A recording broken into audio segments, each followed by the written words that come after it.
The metallic tapping from beneath Sarah Martinez's basement floor had grown louder every night for 3 weeks, and tonight she was finally going to discover what was making it. Armed with a flashlight and her phone for photos, the 27-year-old Navy wife descended the creaking wooden stairs into the darkness of 847 Anchor Street's basement, unaware she was about to uncover a military conspiracy that would change everything. "Did you hear she actually took that old eyesore on Anchor Street?" The voice belonged to Jennifer Caldwell, wife of a lieutenant commander whose perfectly manicured nails drummed against her shopping cart handle. "I mean, I know David's only an E6, but there has to be some dignity left, right?" Sarah's jaw tightened as she reached for a box of generic cereal, her wedding ring catching the fluorescent light. The diamond was small, microscopic really, but David had saved for 6 months to buy it during his first deployment. She remembered how his hands shook when he proposed via video call from the USS Virginia, the pixelated image barely hiding his nervous smile. "The house has been empty for 3 years," another voice chimed in, this one belonging to Margaret Foster, whose husband commanded a destroyer and whose opinions commanded the wives' social hierarchy. "There's a reason nobody wanted it. Strange things happening there, they say. Lights flickering, weird sounds coming from the basement. Plus, it's so far from everything decent on base." Sarah turned her cart toward the produce section, but the voices carried. "I heard she's working 2 jobs just to make ends meet. Cleaning offices and doing something with computers. It's so sad when they can't manage on military pay alone." If you're finding this story as gripping as I am, please take just 30 seconds to hit that like button and subscribe for more incredible true stories. Your support means everything and helps me bring you these amazing tales. Now, back to Sarah's shocking discovery.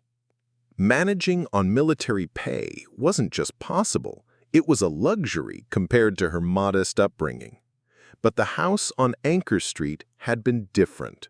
When the base housing office called with the availability, Master Chief Peterson's voice had an odd undertone, like he was offering her something he wasn't entirely sure he should.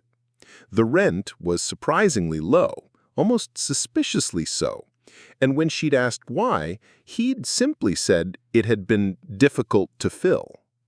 The first time Sarah saw 847 Anchor Street, she understood why. Set back from the main road behind scraggly pine trees, the 2-story colonial looked forgotten by time and maintenance, with peeling paint and broken shutters. But Sarah saw beyond the surface decay. The bones of the house were solid. She could tell from the way it sat steady on its foundation, unmoved by the wind that rattled the loose gutters. The yard was overgrown but spacious, with mature oak trees that would provide shade in summer and a privacy she craved. Most importantly, it was theirs. After 3 years of cramped apartment living, sharing thin walls with neighbors whose every argument and celebration became an unwanted soundtrack to their lives, the idea of space, real space, felt like winning the lottery. David had been less enthusiastic during their video call that night. "Babe, I've heard stories about that place," he'd said, his face pixelated and delayed on her laptop screen. Her husband looked tired in the way that only came from months underwater. "The guys talk about it sometimes, weird stuff." "What kind of weird stuff?" Sarah had asked, though she'd already made her mind up. The house meant David would have a real workshop when he got back from deployment. It meant room for the garden she'd dreamed of planting. It meant dignity, even if the other wives couldn't see it. But David trusted her judgment, had always trusted her ability to see potential where others saw problems. It was Sarah who'd convinced him to buy their first car from a junkyard and rebuild the engine themselves. It was Sarah who turned their first tiny apartment into a home with $50 worth of paint and creativity. If she saw something in the house on Anchor Street, he'd support her decision. The moving day had been a study in contrasts. Professional movers in crisp uniforms carried their belongings up the cracked walkway while neighbors peered from behind curtains and through Venetian blind slats. Sarah had waved at Mrs. Chen next door, receiving only a tight nod in return before the curtain snapped shut. That first night, alone in the house, while David remained somewhere in the Pacific, Sarah had walked through each room with a mixture of excitement and apprehension. The hardwood floors creaked in a language she was still learning, and the radiators clanked with personality. But it was the basement that gave her pause. The door was older than the rest of the house, made of heavy wood that had darkened with age. The brass knob was tarnished, almost black, and it turned with resistance that spoke of disuse. The stairs descended into darkness that seemed to swallow the weak light from the bare bulb at the top. Sarah had made it halfway down before the smell hit her. Not unpleasant exactly, but distinctly metallic, like old coins or something else she couldn't quite identify. The basement was larger than she'd expected, with concrete walls that wept condensation and a floor that felt solid beneath her feet. Boxes and furniture from previous residents sat covered in dust sheets like sleeping ghosts. But it was the sound that made her retreat back upstairs that first night.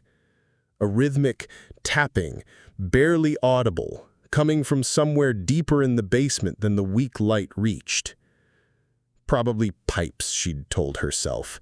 Old houses made strange sounds, especially basements. Everyone knew that.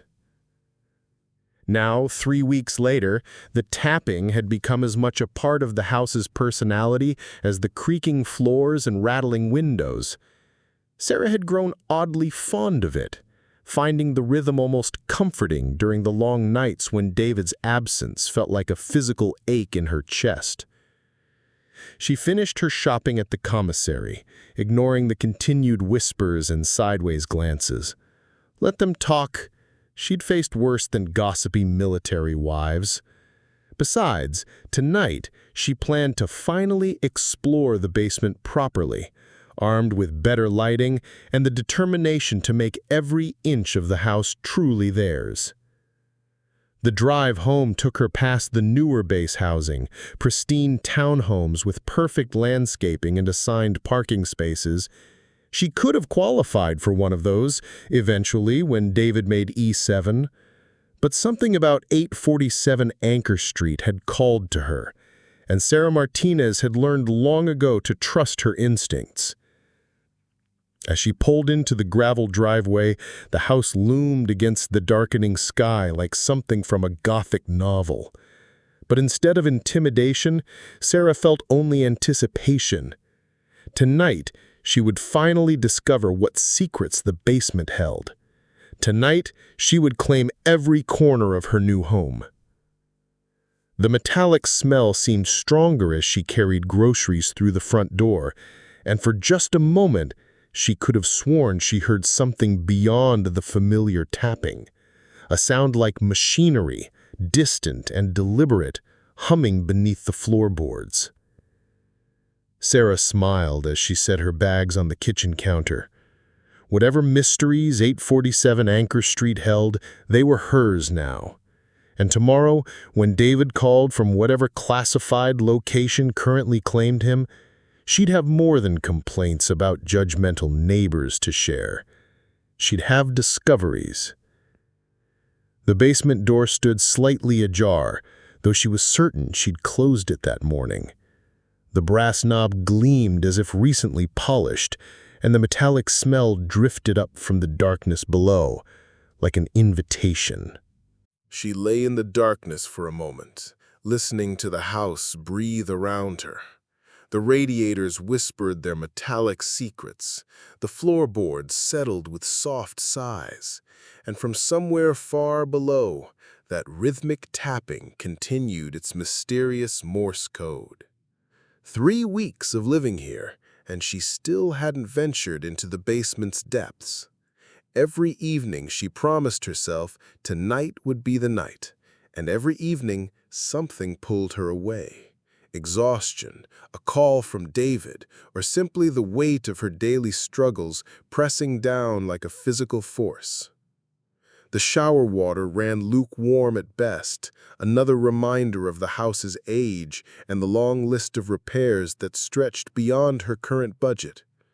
Sarah stood under the tepid stream, letting it waken her body, while her mind catalogued the day ahead. 7 hours at Norfolk General Hospital, cleaning offices and patient rooms in the administrative wing. Then, a quick change of clothes and a drive across town to Data Flow Solutions, where she'd spend 4 hours entering medical records into computer systems, her eyes burning under fluorescent lights while her fingers flew across keyboards that clicked like mechanical heartbeats. The irony wasn't lost on her that she was cleaning medical facilities by day and digitizing their records by night, as if her life had been divided into 2 shifts of serving the same beast. But the combination paid enough to cover their expenses, with a small cushion left over for the house repairs that seemed to multiply like weeds in the Virginia humidity. As she dressed in the dim light filtering through cracked Venetian blinds, Sarah caught her reflection in the mirror David had mounted above their makeshift dresser. The woman staring back looked tired in a way that sleep couldn't fix. Her dark hair, once thick and lustrous, had grown thin from stress and cheap shampoo. Her brown eyes, which David always said reminded him of warm honey, had developed shadows that makeup couldn't quite hide. At 27, she was beginning to understand how poverty aged a person from the inside out. The drive to work took her past the newer base housing again, those pristine communities where wives like Jennifer Caldwell and Margaret Foster lived in climate-controlled comfort. Sarah had learned to time her route to avoid the morning rush of SUVs carrying children to the base's elementary school, each vehicle worth more than she and David made in 6 months combined. The comparison stung less now than it had initially, but the ache remained. Not envy, exactly, but a profound awareness of the distance between their world and hers. Norfolk General's parking lot was already half full when she arrived, the overnight shift overlapping with the day crew and a carefully choreographed dance of healthcare workers, administrators, and support staff. Sarah badged in through the employee entrance, nodding to Marcus, the security guard whose night shift ended when hers began. "Morning, Sarah. You're looking particularly ready to take on the world today," Marcus said, with a grin that creased his weathered face. He was maybe 60, with silver hair and the kind of gentle humor that made early mornings bearable. "Just another day in paradise, Marcus. How was the night?" "Quiet, mostly. Had a few folks in the ER, but nothing too exciting. Though—" He paused, his expression growing thoughtful. "You know, I've been meaning to ask you something. You live out on Anchor Street now, right? That old house that's been empty?" Sarah felt her stomach tighten. Even here, 20 miles from base, the reputation of her home preceded her. "Yeah, that's the one. Why?" "My brother-in-law used to work security on base. He always said there was something odd about that place. Stories, you know? Nothing concrete, but just stories." "What kind of stories?" Marcus shrugged, but his eyes held a gravity that made Sarah's pulse quicken. "Military stuff. Things that don't make it into official reports. Probably nothing, but—" He trailed off, then seemed to shake himself back to the present. "Anyway, be careful out there, okay? That's a big house for a young woman to be in alone." Sarah forced a smile she didn't feel. "I can take care of myself, Marcus, but thanks for worrying." The conversation followed her through the morning as she moved from office to office, her cleaning cartwheels squeaking against polished linoleum floors. The administrative wing of Norfolk General was a maze of cubicles and corner offices, each containing the detritus of lives spent managing other people's medical crises. Sarah had become invisible to most of the staff, the cleaning woman who appeared and disappeared like a ghost, restoring order to their professional chaos while they focused on spreadsheets and patient files. But invisibility had its advantages. She heard conversations not meant for her years, learned the rhythms of institutional life, understood the complex hierarchies that governed who got what and when. It was knowledge that might prove useful someday, though she wasn't sure how. Dr. Patricia Hensley's office was always the most challenging. The chief administrator was a woman in her 50s who seemed to view the world as a series of problems requiring immediate solutions. Her desk perpetually overflowed with papers, medical journals, and coffee cups that left ring stains on important documents. But it was the conversations Sarah overheard while cleaning the adjoining conference room that truly intrigued her. "The Navy's asking questions again," Dr. Hensley was saying to someone she couldn't see, "about the medical records from the submarine programs. Apparently there are discrepancies in the files from 3 years ago." "What kind of discrepancies?" The voice belonged to Dr. James Morton, the hospital's chief of internal medicine. "Missing records, mostly. Entire crew medical files that should exist, but don't. The Navy's audit team is being very persistent about locating them." Sarah's cleaning slowed as she strained to listen. The conversation seemed oddly urgent for a discussion about paperwork. Could they have been misfiled? Archived incorrectly? That's what I'm hoping for. But James, if these records contain what I think they might, their discovery could be problematic for everyone involved. The conversation moved to quieter tones, and Sarah was forced to continue her work, but the words echoed in her mind. Missing submarine records, military audits, problems that could affect everyone involved. She filed the information away, adding it to the growing collection of strange details that seemed to follow her lately. Her shift at Norfolk General ended at 2 p.m., giving her just enough time to grab lunch at a fast food drive-thru before heading to Dataflow Solutions. The transition from hospital cleaner to data entry specialist required a complete transformation. Scrubs exchanged for business casual, cleaning supplies traded for computer keyboards, institutional fluorescence replaced by the blue glow of monitor screens. Dataflow occupied the 3rd floor of a generic office building in downtown Norfolk, its windows offering views of the Elizabeth River and the naval shipyard beyond.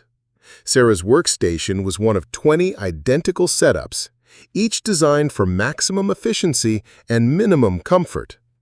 The company specialized in digitizing medical records for hospitals, insurance companies, and, she'd recently learned, military facilities. Her supervisor, Janet Kowalski, was a thin woman with premature gray hair and the nervous energy of someone perpetually behind schedule. She'd hired Sarah based on her typing speed and attention to detail, qualities that were apparently rare in the data entry field. "Sarah, I'm giving you a special project today," Janet announced as Sarah settled into her workstation. "We've got a rush job from a government contract, military medical records that need to be digitized and cross-referenced with existing databases." Sarah's pulse quickened, remembering the conversation she'd overheard at the hospital. "What kind of military records?" "Submarine crews, mostly. Records from Norfolk Naval Base dating back about 5 years. Some of these files are in pretty rough shape, water damage, missing pages, that sort of thing. I need you to do what you can to reconstruct the missing information using context clues and cross-references." The irony was almost overwhelming. By day, Sarah cleaned offices where officials worried about missing submarine records. By night, she digitized submarine records that were damaged or incomplete. The coincidence felt too significant to ignore, though she wasn't sure what it meant. The records themselves were fascinating and troubling in equal measure. Many contained medical examinations for submarine personnel, documenting everything from routine physicals to specialized testing for deep-sea duty. But it was the gaps in the files that caught Sarah's attention. Entire crews whose records simply ended abruptly, with no transfer orders or discharge papers to explain their disappearance from the system. One file in particular drew her focus. Petty Officer Third Class Michael Williams, the same name David had mentioned as the previous resident of 847 Anchor Street. According to his medical records, Williams had served on the USS Hartford until his file simply stopped, with no indication of where he'd gone or why he left the Navy so suddenly. Sarah found herself staying late, digging deeper into the digital archives than her job required. The pattern became clearer as she worked. Dozens of submarine personnel whose service records ended abruptly, always after assignments involving classified operations or special projects. Many of the missing files corresponded to the same time period, roughly 3 years ago, around the time her house had been vacated. By the time her shift ended at 9 p.m., her eyes burned from staring at screens, and her mind buzzed with questions she couldn't answer. The drive home through Norfolk's evening traffic gave her time to process what she discovered, though processing only led to more questions. The house stood dark against the cloudy sky when she pulled into the gravel driveway, its silhouette somehow more imposing in the gathering dusk. The porch light she'd left on had burned out again, the third time this month, leaving the front entrance in shadow. As she fumbled with her keys, Sarah could swear she heard that familiar metallic sound from the basement, stronger now, more insistent. Tonight, she decided. Tonight she would finally discover what lay beneath her feet. Armed with a powerful flashlight she'd bought but never used, Sarah approached the basement door with the determination of someone who had spent too many hours cleaning up other people's mysteries to ignore her own. The brass doorknob turned easier than it had in weeks, as if recent use had loosened its resistance. The stairs descended into darkness that seemed to swallow her flashlight beam, and that metallic smell rose to greet her like an old friend. But there was something else now, a faint humming that seemed to come from the walls themselves, vibrating through the wooden steps and into her bones. Halfway down, Sarah paused. The basement was larger than she had remembered, extending further back into shadow than her previous brief visits had revealed. But more importantly, she could see light coming from somewhere beyond her flashlight's reach, a soft bluish glow that pulsed in rhythm with the mechanical sounds. Someone or something was down there, and after weeks of living above it, Sarah Martinez was finally going to find out what. Her hand gripped the flashlight tighter as she continued down the stairs, each step bringing her closer to answers she wasn't sure she was ready to discover. Behind her, the basement door swung shut with a soft click that somehow sounded final, as if she'd crossed a threshold from which there might be no return. The house held its breath around her, and in the distance, the mysterious machinery hummed its patient song. The basement floor was not what Sarah had expected. Instead of the rough concrete she remembered from her previous brief visits, her flashlight beam revealed smooth metal plating that reflected the light like polished steel.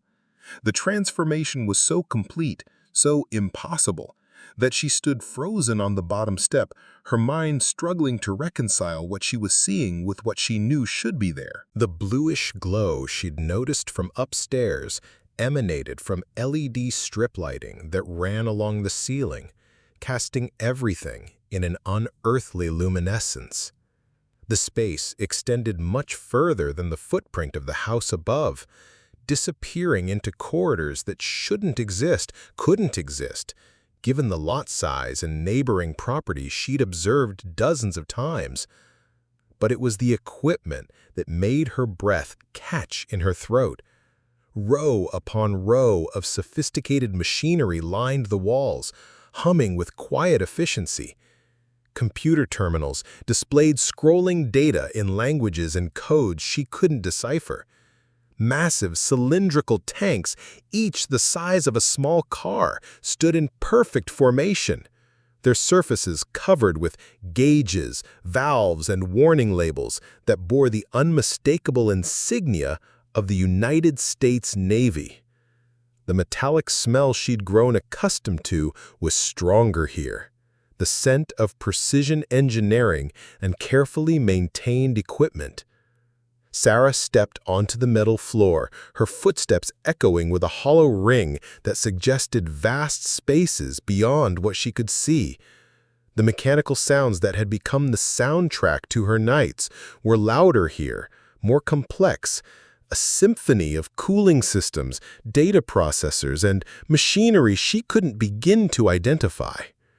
"This is impossible," she whispered to herself, her voice swallowed by the enormous space. "This can't be real." But her flashlight beam, now supplemented by the LED strips, revealed detail after detail that confirmed the reality of what she was experiencing. This wasn't a basement. This was a facility, a military installation hidden beneath her innocent-looking base housing. She moved deeper into the space, drawn by curiosity that overrode her growing fear. The corridors branched off in multiple directions, each marked with alphanumeric codes that meant nothing to her. But one corridor drew her attention more than the others, marked with a simple placard: Archive Storage, Authorized Personnel Only. The irony wasn't lost on her. After spending her days digitizing military records and her nights wondering about missing files, she'd discovered what might be the source of both mysteries. The archive corridor stretched further than her flashlight could reach, lined with floor-to-ceiling storage units that looked more sophisticated than anything she'd seen in civilian facilities. Each unit was marked with dates, project codes, and security classifications that sent chills down her spine. Top secret, compartmented, eyes only. But it was a single storage unit marked Project Deep Current Personnel Files 2022 to 2024 that stopped her in her tracks. Deep Current. She'd never heard the name, but something about it resonated with the scattered pieces of information she'd been collecting. The missing submarine records, the abrupt end to personnel files, the strange urgency in Dr. Hensley's voice when discussing Navy audits. Sarah's hand trembled as she approached the storage unit. A small electronic pad beside the door glowed softly, waiting for an access code she didn't have. But as she drew closer, the pad chirped softly, and the lock disengaged with a quiet click. Motion sensors, she realized, although that didn't explain why her presence had triggered access to what was clearly highly classified material. The storage unit contained rows of filing cabinets, each drawer meticulously labeled.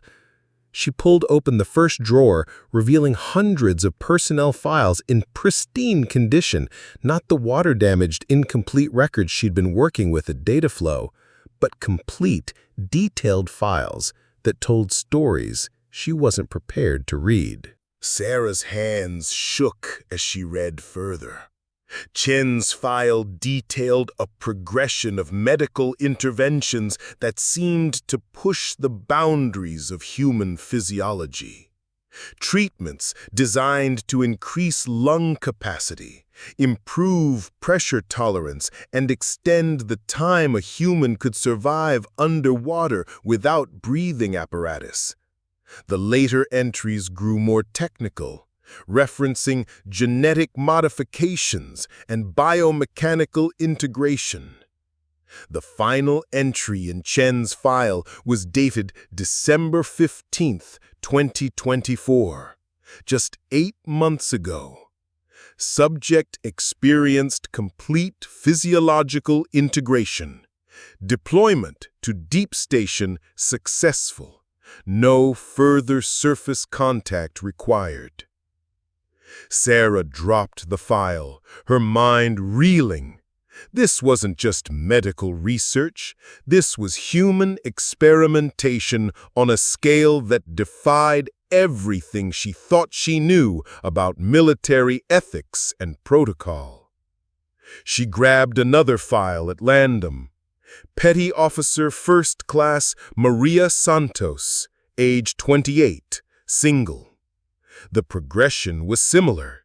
Extensive testing, experimental procedures, gradual physiological modifications. But Santos's file contained something Chen's hadn't. Photographs. The images showed the transformation over time. Santos in her Navy uniform, looking like any other submarine crew member. Santos 6 months later, her eyes showing an unusual blue tint, her skin having acquired a subtle, almost metallic sheen. Santos 12 months into the project, barely recognizable as the woman who'd started the program. The final photograph showed something that Sarah's mind initially refused to process. The figure in the image retained Santos's basic features, but was clearly no longer entirely human. The skin had taken on a gray-blue coloration, with visible modifications around the neck and chest that looked suspiciously like gills. Most disturbingly of all, the eyes. Santos's eyes showed an intelligence that seemed both human and utterly alien.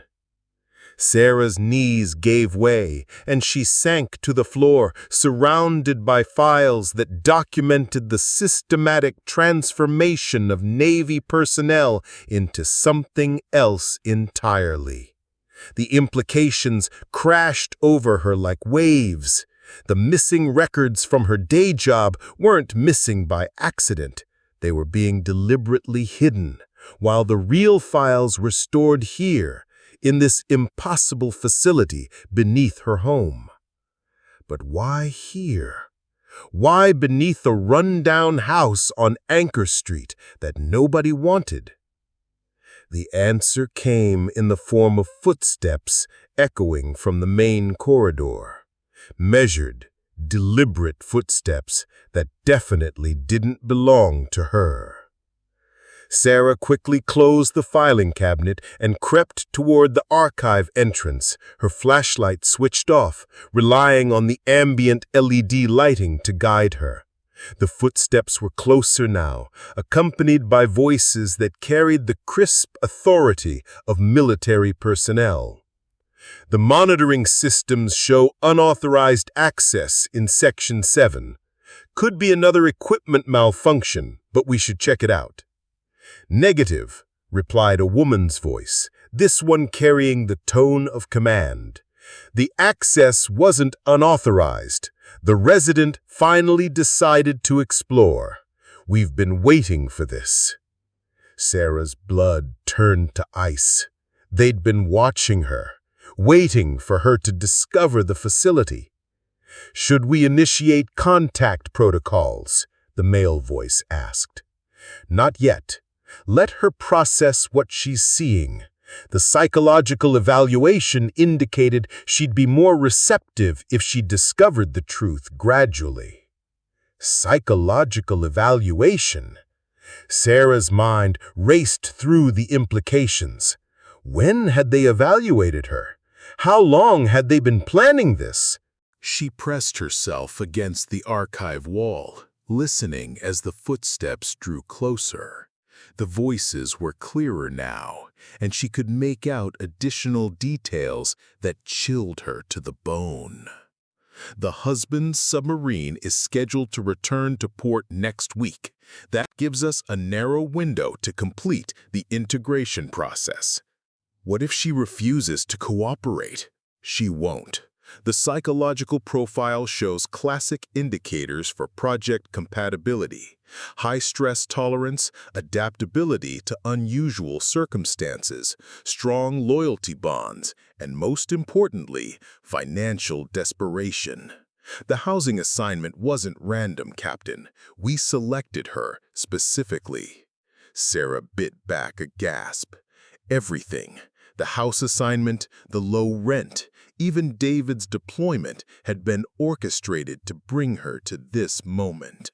And if the integration fails, then we proceed with contingency protocols. But Dr. Hensley's research suggests that females with her psychological profile have a higher success rate than military personnel. The emotional stability factors seem to improve adaptation outcomes. Dr. Hensley, the chief administrator from Norfolk General, whose office Sarah cleaned every morning. Another piece of the puzzle snapped into place. The footsteps had reached the archive entrance. Sarah held her breath, pressing deeper into the shadows between storage units, praying the LED lighting wouldn't betray her position. Motion sensors show the activity originated here, but current scans indicate the area is clear. She's learning to avoid detection. Good. That's another positive indicator. The woman's voice carried a note of approval that made Sarah's skin crawl. Continue monitoring, but maintain distance. We want her to discover the full scope of the project before we make contact. What about the timeline? Command is pushing for accelerated deployment to Deep Station. Deep Station can wait. This phase is too important to rush.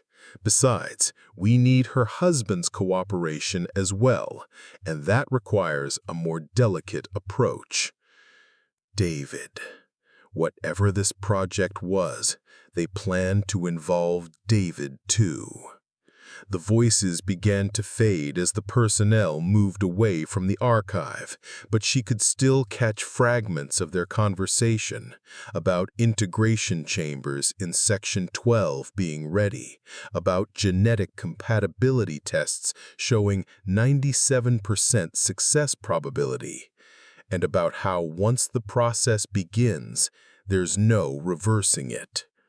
Sarah waited in the shadows for what felt like hours, but was probably only minutes until the footsteps had completely disappeared and the facility returned to its normal mechanical humming. Then she crept from the archive, her mind spinning with everything she'd learned. She needed evidence. She needed proof of what was happening here. Something concrete she could take to authorities who might actually listen to her. But more immediately, she needed to understand the full scope of what she'd discovered. Moving more carefully now, aware that she was being monitored, Sarah explored other sections of the facility. Section 5 contained what appeared to be medical laboratories, with examination tables that looked more like operating theaters and equipment that belonged in science fiction rather than reality. Section 8 housed tanks filled with liquid that glowed with the same bluish light as the LED strips, each tank large enough to hold a human being. But it was Section 12 that made her understand the true horror of Project Deep Current. The integration chambers were exactly what their name implied: sophisticated medical devices designed to transform human beings into something else. Each chamber resembled a high-tech cocoon, filled with the same glowing liquid she'd seen in the tanks, surrounded by monitoring equipment that tracked everything from brain waves to cellular structure. Most of the chambers were empty, but 3 showed signs of recent use. Fresh medical supplies sat on nearby carts. Monitoring screens displayed data streams that suggested the chambers had been active within the past few days. Sarah photographed everything with her phone, though she doubted anyone would believe the images without corroborating evidence. The facility was so far beyond normal experience that it would be dismissed as elaborate hoaxes or movie sets. But as she documented the equipment, a new sound reached her ears, not the familiar mechanical humming, but something organic and disturbing. It was coming from deeper in the facility, beyond areas she'd explored. Following the sound led her to Section 15, which was marked with warnings that made her previous discoveries seem mundane. Biological hazard, authorized personnel only, lethal force authorized. The sounds grew louder as she approached. Not quite human, but not entirely alien either. Voices, she realized, but altered by whatever process the integration chambers represented. The corridor ended at a massive reinforced door with a small observation window. Sarah approached it slowly, dreading what she might see, but compelled by the need to understand the complete scope of the horrors she'd uncovered. The observation window revealed a large chamber that looked like a cross between a hospital ward and an aquarium. Dozens of people, or what had once been people, moved through water that was several feet deep. Some still retained mostly human characteristics, though their skin had the same gray-blue tint she'd seen in Santos's photographs. Others showed more advanced modifications, with visible gills, elongated limbs adapted for swimming, and eyes that had enlarged to accommodate underwater vision. But they were still aware, still conscious.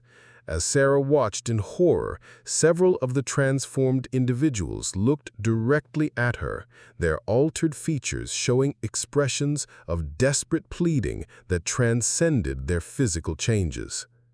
One figure approached the observation window, pressing its modified hands against the glass. The face was no longer entirely human, but Sarah could see enough remaining features to identify it from the personnel files she'd reviewed. Lieutenant Commander Robert Chen, the man whose file had detailed his complete physiological integration. He was alive, conscious, and trapped in a form that was neither fully human nor fully something else. Chen's modified vocal cords produced sounds that were barely recognizable as speech, but Sarah could make out fragments. "Help us, please." The full magnitude of Project Deep Current crashed over her like a collapsing building. This wasn't just human experimentation, this was the systematic transformation of military personnel into hybrid beings designed for underwater operations. The missing submarine records, the damaged files at Dataflow, the medical research at Norfolk General, everything was connected to this facility and its horrific purpose. And according to the conversation she'd overheard, she was next. Not just her, but David, too. Sarah backed away from the observation window, her mind reeling with the implications of everything she'd discovered. She had to escape, had to get word to someone who could stop this, had to warn David before his submarine returned to port. But as she turned to flee, she found her path blocked by two figures in military uniforms, a man and a woman, whose faces were calm and professional, as if discovering civilians in top-secret underground facilities was a routine occurrence. "Mrs. Martinez," the woman said pleasantly, "I'm Commander Patricia Hayes, Project Director for Deep Current. I believe it's time we had a proper conversation." The man stepped forward, his hand resting casually on his sidearm. "We've been very patient, allowing you to explore and process at your own pace, but the discovery phase is now complete." Sarah clutched her phone, desperate to maintain the evidence she'd gathered. "You can't do this. This is insane. These are people, American citizens, military personnel." "These are volunteers," Commander Hayes interrupted smoothly. "Every individual in this facility signed extensive consent forms after thorough psychological evaluation. They understood the risks and chose to serve their country in a new capacity." "Choose?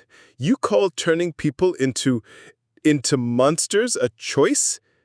"We call it evolution, Mrs. Martinez. The ocean covers 70% of our planet, and until now, humanity has been largely locked out of that environment.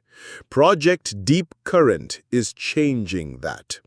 We're creating a new branch of human development, perfectly adapted for underwater operations that would be impossible for conventional personnel."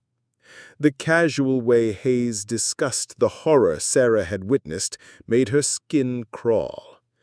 "And you want to do this to me? To my husband?"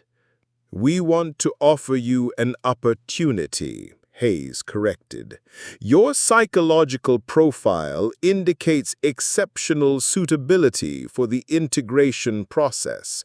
Combined with your husband's military training and submarine experience, you would both become invaluable assets to national security."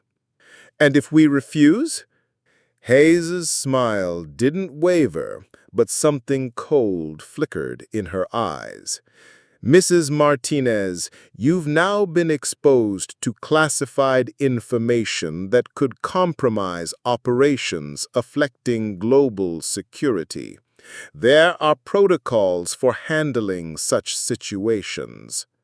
The threat was clear, though unspoken. Sarah felt the walls of the impossible facility closing in around her, trapping her just as surely as the transformed individuals she'd seen in the observation chamber. "You have 48 hours to consider our offer. During that time, you'll remain as our guest here in the facility. When your husband's submarine returns to port, he'll join you for a full briefing on the opportunities available to you both." "You're kidnapping us?"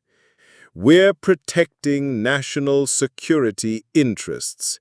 The distinction is important from a legal standpoint." The male officer, whom Hayes had addressed as captain, stepped closer. "Mrs. Martinez, I understand this is overwhelming, but I want you to know that the individuals who've undergone integration report high satisfaction levels with their new capabilities. The adjustment period is challenging, but the end result is remarkable." Sarah thought of Chen's desperate face pressed against the observation window, his barely human voice pleading for help. "High satisfaction levels? They're prisoners in their own transformed bodies." "They're pioneers," Hayes corrected firmly. "The first members of humanity's next evolutionary phase, and you have the opportunity to join them voluntarily with full preparation and support, rather than being selected randomly for emergency protocols." The implications were staggering. Project Deep Current wasn't just transforming volunteers, they were prepared to grab people at random if necessary. "How many people know about this?" Sarah asked, still clinging to the hope that exposure might stop the project. "Everyone who needs to know," Hayes replied cryptically. "Dr. Hensley at Norfolk General has been invaluable in identifying suitable candidates among the civilian population. Your work at Dataflow provided excellent psychological evaluation opportunities. Even your housing assignment was coordinated to facilitate this moment." Every aspect of Sarah's life over the past months had been manipulated, choreographed to bring her to this underground facility. The realization left her feeling hollow and betrayed in ways she'd never experienced. But beneath the fear and despair, anger began to build. They'd used her financial desperation against her. They'd exploited David's deployment and her isolation. They'd turned her daily struggles into psychological evaluation opportunities. She wasn't about to let military madmen destroy everything she had worked for. "I need time to think," she said carefully, trying to project cooperation while her mind raced through possible escape plans. "Of course," Hayes agreed. "Captain Morrison will escort you to quarters where you'll be comfortable while you consider your options." As Morrison led her deeper into the facility, Sarah memorized every detail of the route. The location of security cameras, the access points, the emergency systems. Whatever Project Deep Current represented, whatever horrors it had already perpetrated, she was going to find a way to stop it. Even if it meant sacrificing everything she'd worked so hard to build. The quarters Morrison showed her were surprisingly comfortable, more like a hotel room than a prison cell, with a bed, desk, and private bathroom. But the door locked from the outside, and the lack of windows made it clear that, despite the amenities, she was indeed a prisoner. As the lock clicked into place behind her, Sarah sat on the bed and tried to process everything she'd learned. Somewhere above her, the house on Anchor Street sat empty, its rundown exterior hiding one of the most advanced and terrifying military projects in American history. And somewhere in the Pacific, David's submarine was heading home, carrying her husband toward a fate he couldn't possibly imagine. Sarah looked at her phone, still clutching the photographic evidence she'd managed to gather. No signal, of course, this deep underground, but the images were there, ready to be transmitted the moment she could find a connection. She had 48 hours to find a way out of this facility and warn the world about Project Deep Current. 48 hours to save not just herself and David, but the hundreds of people who might be next on Hayes's list of suitable candidates. The mechanical humming of the facility continued around her, a constant reminder that the machinery of transformation was always running, always ready to create more of humanity's next evolutionary phase. But Sarah Martinez had never backed down from a fight, and she wasn't about to start now. Project Deep Current had made one critical error in their psychological evaluation. They'd underestimated how dangerous a desperate woman could become when everything she loved was threatened. The first 18 hours of Sarah's imprisonment passed in a haze of forced calm and desperate planning. She'd explored every inch of her quarters, testing the walls for weaknesses, examining the door mechanism, and cataloging every detail that might prove useful for escape. The room was well designed for containing people who didn't want to be contained. No obvious vulnerabilities, no overlooked security gaps. But Sarah's years of poverty had taught her that survival often depended on noticing things others missed. The ventilation grate above the bed was standard institutional design, held in place by screws that showed signs of recent maintenance. The bathroom mirror reflected just the right angle to show the hallway beyond her door when it opened. Most importantly, the facility's mechanical sounds followed predictable patterns. Shift changes, equipment cycles, maintenance routines that suggested the underground complex operated on military schedules. She'd been lying on the bed, pretending to sleep while actually timing the guard rotations, when the soft chime of her door's electronic lock broke the pattern she'd been memorizing. Commander Hayes entered alone, carrying a tablet and wearing the same professional smile that had chilled her during their first encounter. But there was something different now, a weariness around the eyes that suggested the project director was under pressures Sarah hadn't yet understood. "I hope you found the accommodations satisfactory," Hayes said, settling into the room's single chair with the casual confidence of someone accustomed to being in control. "As satisfactory as a prison cell can be," Sarah replied, sitting up on the bed, but maintaining the appearance of resignation she'd been carefully cultivating. "I understand your perspective, but I hope our conversation today will help you see the broader picture." Hayes activated her tablet, and the screen filled with images that made Sarah's stomach clench. "Your husband's submarine, the USS Virginia, docked at Norfolk Naval Base approximately 6 hours ago." The photographs showed David disembarking with his crew, looking exhausted but healthy after months of deployment. Sarah's heart ached seeing him after so long, knowing he had no idea what awaited him. "He's been told you're visiting family," a story supported by carefully placed evidence and witness accounts. But that cover story expires tomorrow morning, when he's scheduled for what he believes will be a routine post-deployment medical examination. "You're going to drug him, force him into your integration chambers." "We're going to offer him the same choice we're offering you.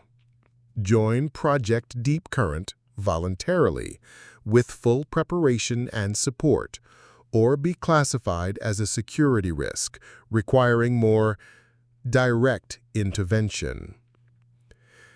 Hayes swiped to the next image on her tablet, and Sarah saw David entering the medical facility at Norfolk Naval Base, accompanied by personnel she now recognized as project operatives rather than standard medical staff. "The beauty of military structure," Hayes explained, "is that personnel are accustomed to following orders without questioning their broader purpose. Your husband will report for his examination because that's what good sailors do. By the time he understands what's really happening, the sedatives will already be taking effect." Sarah fought to keep her expression neutral, though rage burned through her veins like acid. "Why are you telling me this? Why not just drug us both and be done with it?" "Because voluntary participation produces better results. The psychological trauma of forced transformation creates complications during the integration process.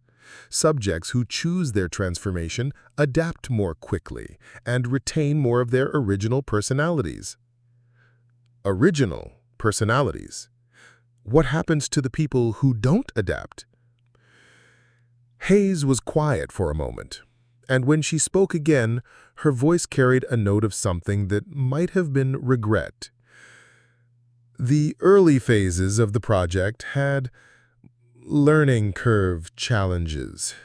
We've refined the process significantly since then." The clinical language couldn't hide what Sarah was hearing. People had died, probably many people, in ways that were undoubtedly horrible. "How many?" Sarah asked quietly. "How many what?" "How many people have died in your learning curve challenges?" Hayes's professional mask slipped slightly. "The exact numbers are classified, but I can tell you that current success rates exceed 90%. That's remarkably high for experimental medical procedures." 10% failure rate.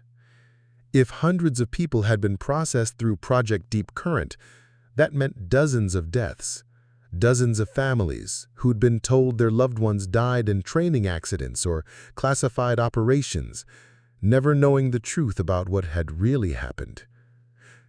"Who authorizes this?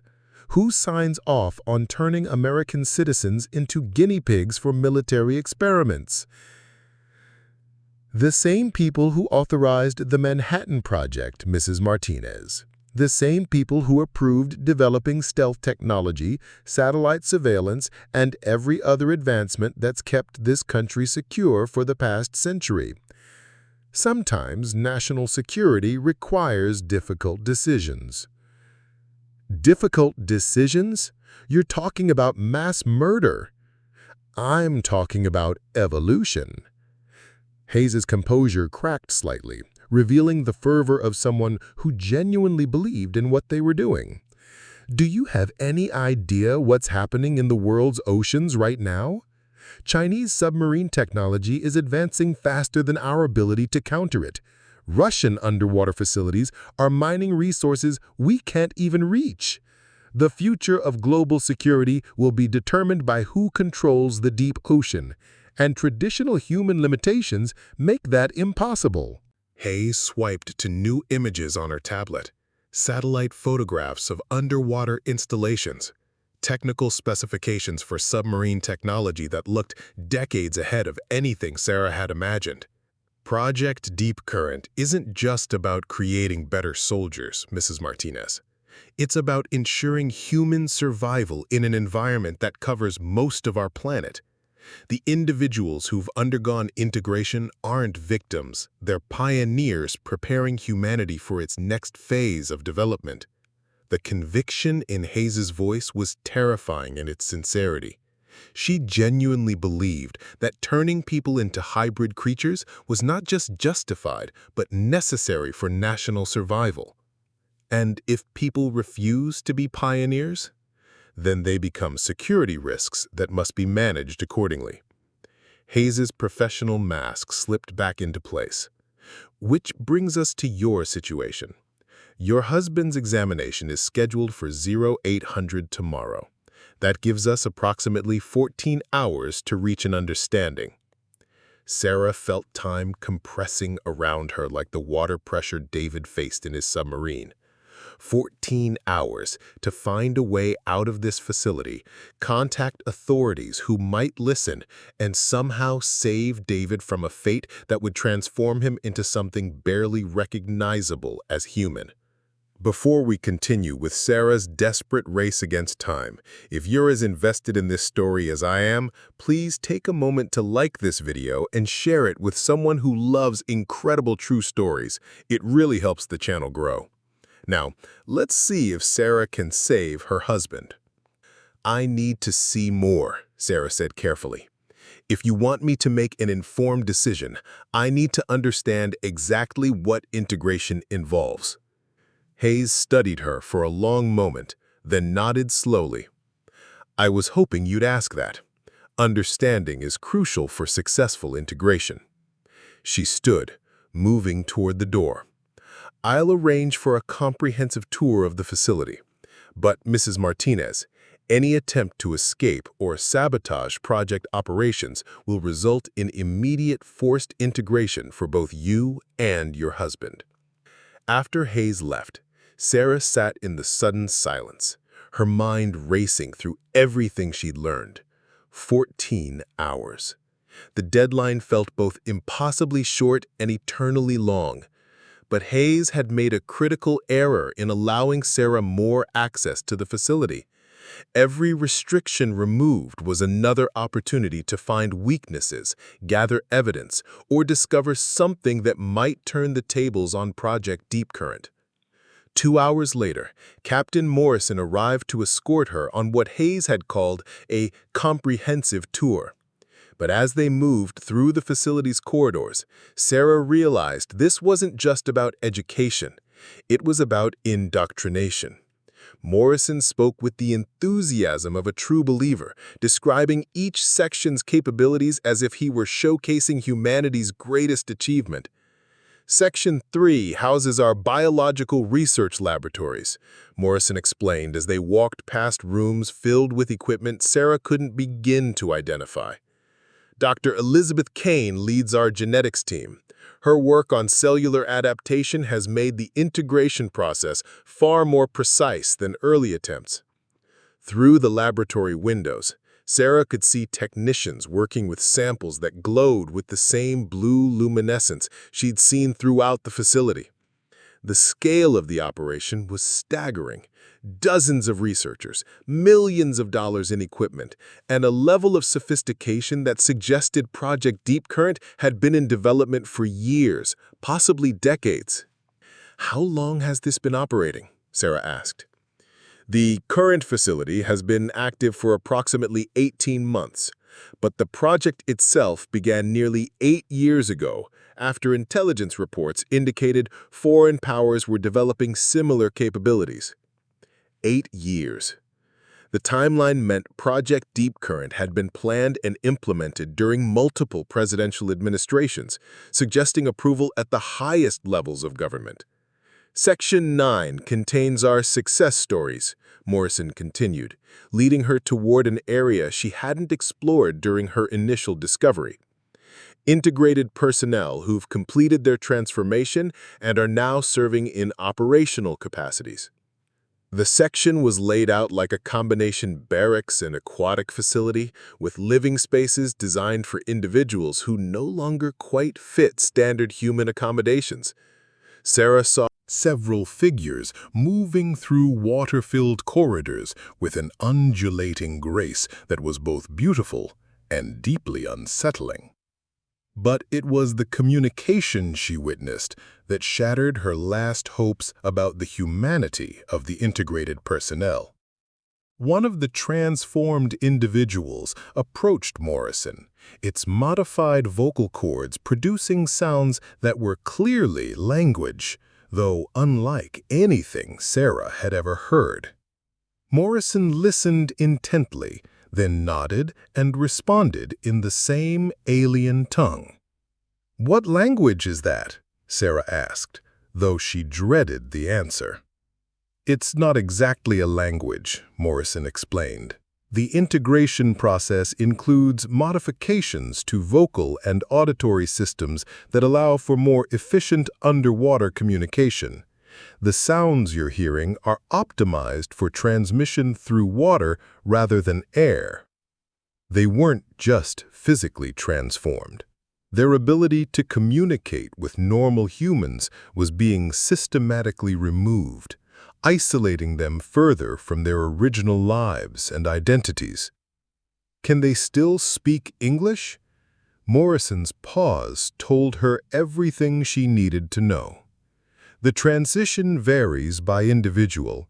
Some retain limited surface language capabilities, but most find the new communication methods more natural after integration. Another piece of the horror clicked into place. The integration process wasn't just changing bodies. It was rewiring minds, creating beings that could no longer function in human society, even if they wanted to. "I want to see the integration chambers again," Sarah said suddenly. "I need to understand the actual process." Morrison looked surprised, but nodded. "Of course, understanding the technical aspects often helps with decision-making." The route to Section 12 took them past areas Sarah hadn't seen before, including what appeared to be a command center with massive screens displaying oceanic data from around the world. Tracking information for submarines, underwater installations, and deep-sea mining operations painted a picture of global competition that was far more intense than anything reported in civilian media. Is this why Project Deep Current exists? Because of what other countries are doing? Partly, Morrison admitted, but it's also about opportunity. The ocean floor contains resources that could revolutionize human civilization: rare earth minerals, new forms of energy, biological discoveries that could cure diseases we can't even imagine treating today. Traditional human limitations keep us locked out of 95% of our planet's livable space. The scale of Morrison's vision was breathtaking in its ambition and terrifying in its implications. They weren't just creating underwater soldiers.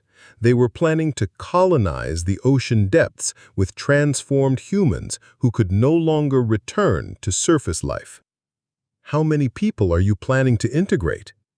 The target number is classified, but initial projections suggest we'll need several thousand individuals to establish sustainable underwater colonies. Phase 2 will focus on reproductive capabilities, ensuring the next generation is naturally adapted for deep ocean environments. Reproductive capabilities. Sarah felt sick imagining the implications. They were planning to create an entirely new branch of humanity, one that would be permanently separated from baseline humans. And if the integration process fails, if people die?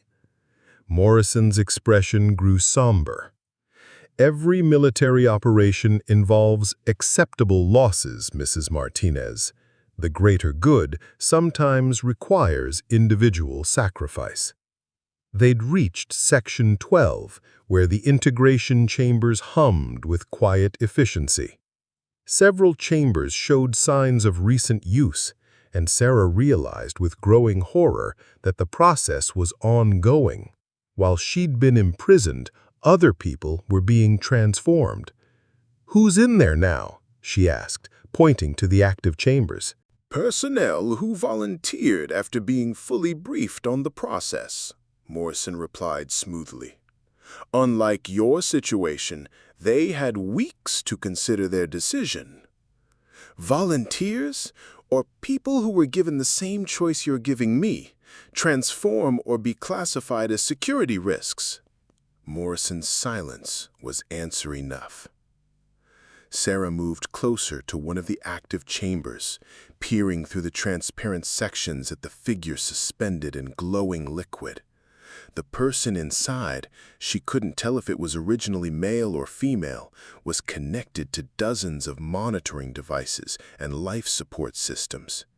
The transformation was clearly in progress, with visible modifications already taking place. But what made her gasp was the recognition that struck like a physical blow. The facial features, though altered by the integration process, were familiar. She'd seen this person before, though it took her several moments to place where.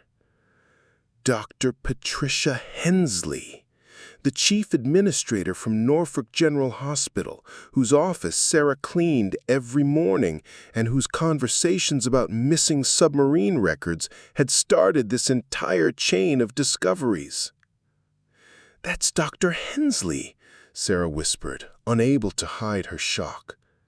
Morrison followed her gaze and nodded approvingly. "Dr. Hensley volunteered for integration after her research into the project's medical protocols convinced her of its importance. Her expertise will be invaluable for establishing medical facilities in deep ocean installations." The pieces clicked together with sickening clarity. Hensley hadn't just been involved in Project Deep Current. She'd become so committed to it that she'd volunteered for integration herself. The urgency she'd heard in her voice during discussions about Navy audits hadn't been about covering up the project. It had been about protecting it long enough for her own integration to be completed. How many others from Norfolk General are involved? "Several key personnel have joined the project voluntarily. Dr. Hensley's research identified numerous individuals whose skills and psychological profiles made them excellent candidates." She thought about all the conversations she'd overheard while cleaning offices, all the medical records she'd digitized at Dataflow. She hadn't just been witnessing the project, she'd been helping it identify targets. "The submarine records I was digitizing, they weren't damaged by accident, were they?" "The records were deliberately altered to protect operational security while maintaining the appearance of normal bureaucratic inefficiency. Your work helped us identify which files needed further modification and which personnel records required additional security protocols. Every aspect of her life for the past months had been manipulated more thoroughly than she'd realized. Her jobs, her housing, even her daily routines had been shaped to serve Project Deep Current's purposes. But as Sarah stared at Dr. Hensley's transforming body in the integration chamber, a new understanding began to form. The project was larger and more complex than she had imagined, but it was also more vulnerable. The fact that key personnel like Hensley were volunteering for integration suggested they were running short of willing participants among military ranks. "How many people have refused integration?" she asked. Morrison's pause was longer this time. "Refusal rates vary depending on the briefing methods used and the incentives offered." That's not what I asked. How many have refused? Approximately 60% of initially selected candidates have declined voluntary participation. 60%. The majority of people who approached Project Deep Current were rejecting it, despite whatever threats or incentives were being used. That meant the project was facing recruitment challenges that forced them to target civilians like Sarah and David. And what happens to the 60% who refuse? Morrison's expression grew cold. As I mentioned earlier, security risks require appropriate management. The euphemism was chilling, but it also revealed something important. Project Deep Current couldn't simply eliminate everyone who refused to participate. That would create too many unexplained disappearances and draw unwanted attention. They needed people to either volunteer or disappear quietly, which suggested they had limited options for dealing with resistance. Sarah filed that information away as Morrison led her to the final stop on their tour, a section marked Deep Station Communications. The room contained the most advanced communications equipment Sarah had ever seen, with multiple screens showing real-time feeds from underwater locations around the world. But it was the personnel operating the equipment that made her understand the true scope of Project Deep Current's ambitions. Half the technicians were clearly human. The other half were integrated personnel, their modified features allowing them to interface with the equipment in ways normal humans couldn't. They were working together seamlessly, creating a bridge between baseline humanity and whatever the integrated personnel were becoming. "This is the future, Mrs. Martinez," Morrison said with genuine enthusiasm. "Not replacement of humanity, but expansion. The integrated personnel aren't losing their humanity, they're gaining capabilities that will allow our species to truly claim the planet we inhabit." But Sarah was watching the interactions between human and integrated personnel more carefully. The communication difficulties were obvious, requiring constant translation and interpretation. The integrated personnel showed signs of psychological changes that went far beyond physical modifications. Their expressions, their body language, even their attention patterns were becoming alien. Whatever Project Deep Current claimed about expanding humanity, the reality was that it was creating a new species that was increasingly incompatible with the old one. "I've seen enough," Sarah said quietly. "I understand what you're offering." Morrison smiled, mistaking her calm tone for acceptance. "I'm glad the tour was helpful. Commander Hayes will be pleased to hear you're ready to discuss the integration process." As Morrison escorted her back to her quarters, Sarah's mind was already working on the plan that had been forming throughout the tour. She understood now that Project Deep Current's greatest strength, its complexity and scope, was also its greatest weakness. The facility required enormous resources, hundreds of personnel, and coordination across multiple government agencies. That meant it had vulnerabilities, pressure points where the right action could cause the entire structure to collapse. But Sarah had less than 12 hours before David's forced examination began. 12 hours to escape her prison, contact the outside world, and somehow expose a project that had been hidden for 8 years. As the electronic lock clicked shut behind her, Sarah sat on her bed and began to plan the most important fight of her life. Somewhere above her, David was probably sleeping in their empty house, unaware that his wife was trapped beneath his feet in a facility that planned to transform them both into something barely recognizable as human. But Sarah Martinez had survived everything life had thrown at her so far. She'd built a life from nothing, created stability from chaos, and never backed down from a fight when something important was at stake. Project Deep Current was about to discover that they'd made a critical error in their psychological evaluation. They'd seen her financial desperation and family loyalty as vulnerabilities to exploit. They'd failed to recognize that these same qualities, when pushed to the breaking point, could transform a Navy wife into something far more dangerous than any of their integrated personnel. The revolution was about to begin, and it would start with a woman who'd been underestimated one too many times. At 03:47 hours, Sarah Martinez put her plan into motion. She'd spent the remaining hours after Morrison's tour memorizing guard rotations, equipment cycles, and the facility's operational rhythms. The overnight shift ran with skeleton crews, a calculated risk by Project Deep Current's security protocols that assumed underground containment was escape-proof. They were about to learn how wrong that assumption could be. The ventilation grate above her bed had been her focus for the past 6 hours. Using the metal spoon from her dinner tray, she'd carefully worked at the screws holding it in place, making progress measured in fractions of turns to avoid triggering acoustic sensors. The maintenance marks she'd noticed earlier weren't coincidental. This ductwork had been accessed recently, suggesting the duct was large enough for human passage.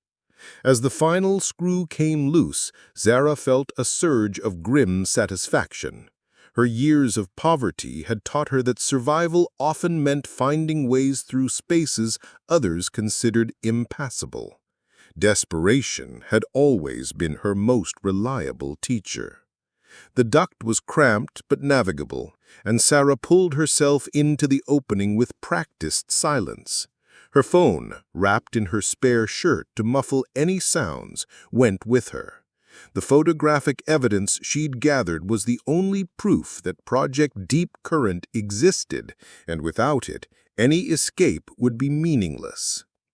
The facility's blueprints, which she'd glimpsed during Morrison's tour, suggested the ventilation system connected to surface access points near the emergency generators. If she could reach the surface, she had perhaps 30 minutes before David's examination began.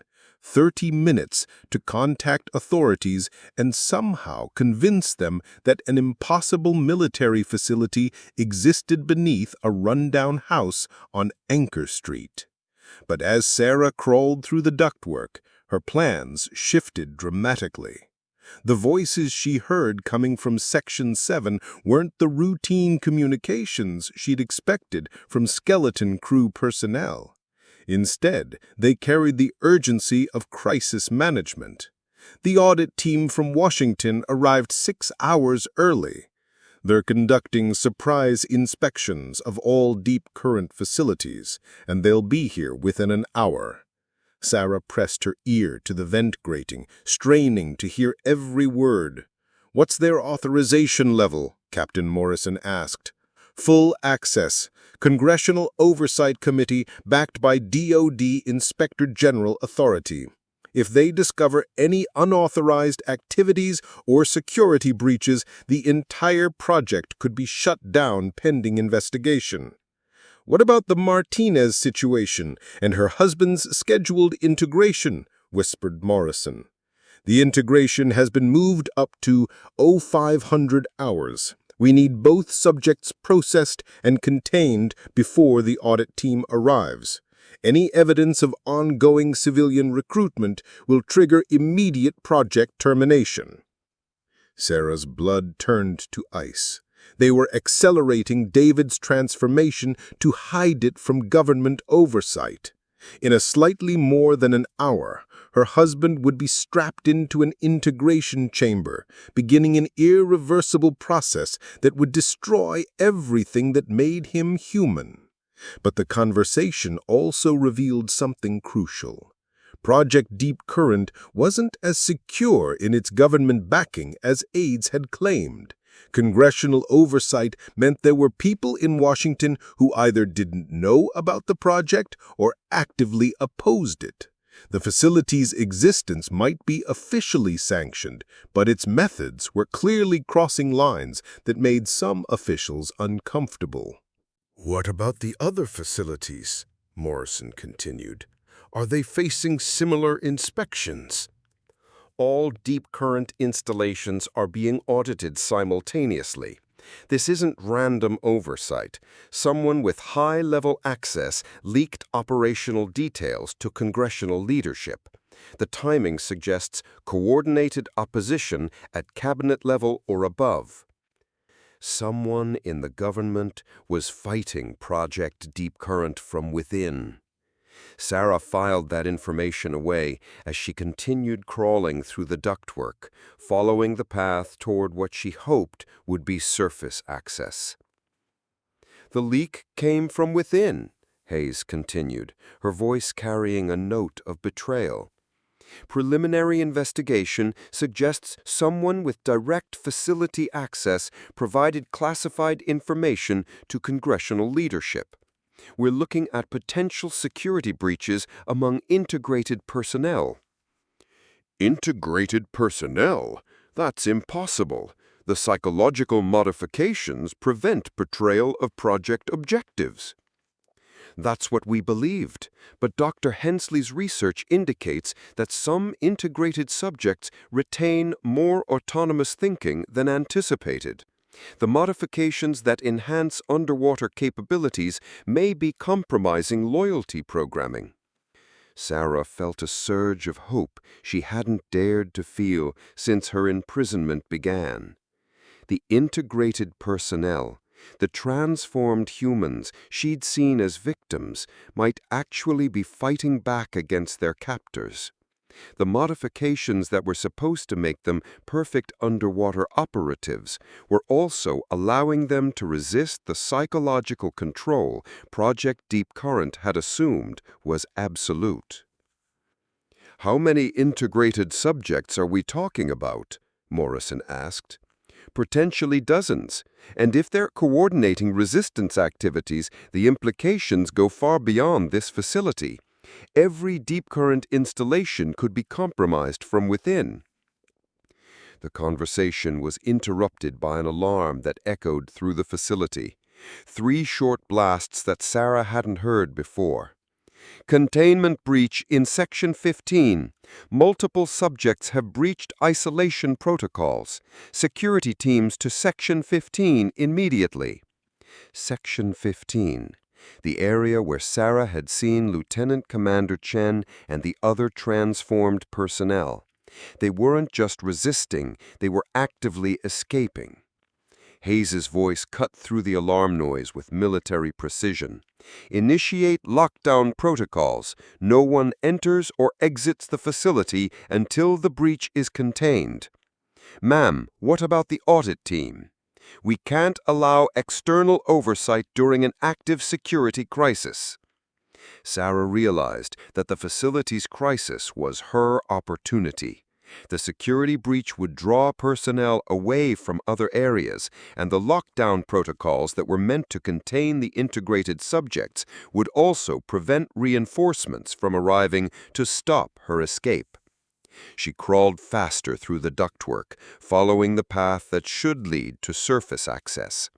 Behind her, she could hear the facility erupting into controlled chaos as security teams mobilized to deal with the breach in Section 15. But as she moved through the ventilation system, Sarah began to hear something that made her understand the true scope of what was happening. The integrated personnel weren't just escaping randomly, they were coordinating their actions with military precision. The sounds coming from various sections of the facility suggested simultaneous operations across multiple areas. Security systems were being systematically disabled, communication networks were being disrupted, critical equipment was being sabotaged. The integrated personnel weren't just resisting their transformation, they were conducting a full-scale rebellion against Project Deep Current.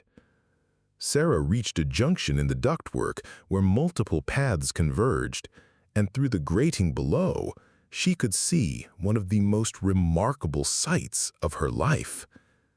Lieutenant Commander Chen, the man she'd seen pressed against the observation window in desperate plea for help, was leading a group of integrated personnel through the corridor with tactical expertise that transcended his physical transformation. His modified features and altered physiology hadn't diminished his military training, they had enhanced it. But more importantly, he was speaking. Not the alien underwater communication Morrison had described, but clear, recognizable English. Communications hub is secured. All external transmissions are blocked. The facility is isolated until we complete the operation. "Good," came the reply, from a voice Sarah recognized with shock. Dr. Hensley's intelligence about the audit timing was accurate. We have approximately 45 minutes before external oversight arrives. The voice belonged to Petty Officer Williams, the previous resident of 847 Anchor Street, whose sudden departure had created the housing opportunity that brought Sarah to this moment. Williams wasn't dead or discharged. He was integrated, and he was leading the rebellion from within. "What's the status on civilian extraction?" Chen asked. "The Martinez woman is moving through ventilation toward surface access. Her husband is being moved to Integration Chamber 7. We need to reach him before the process begins." They knew about her escape attempt.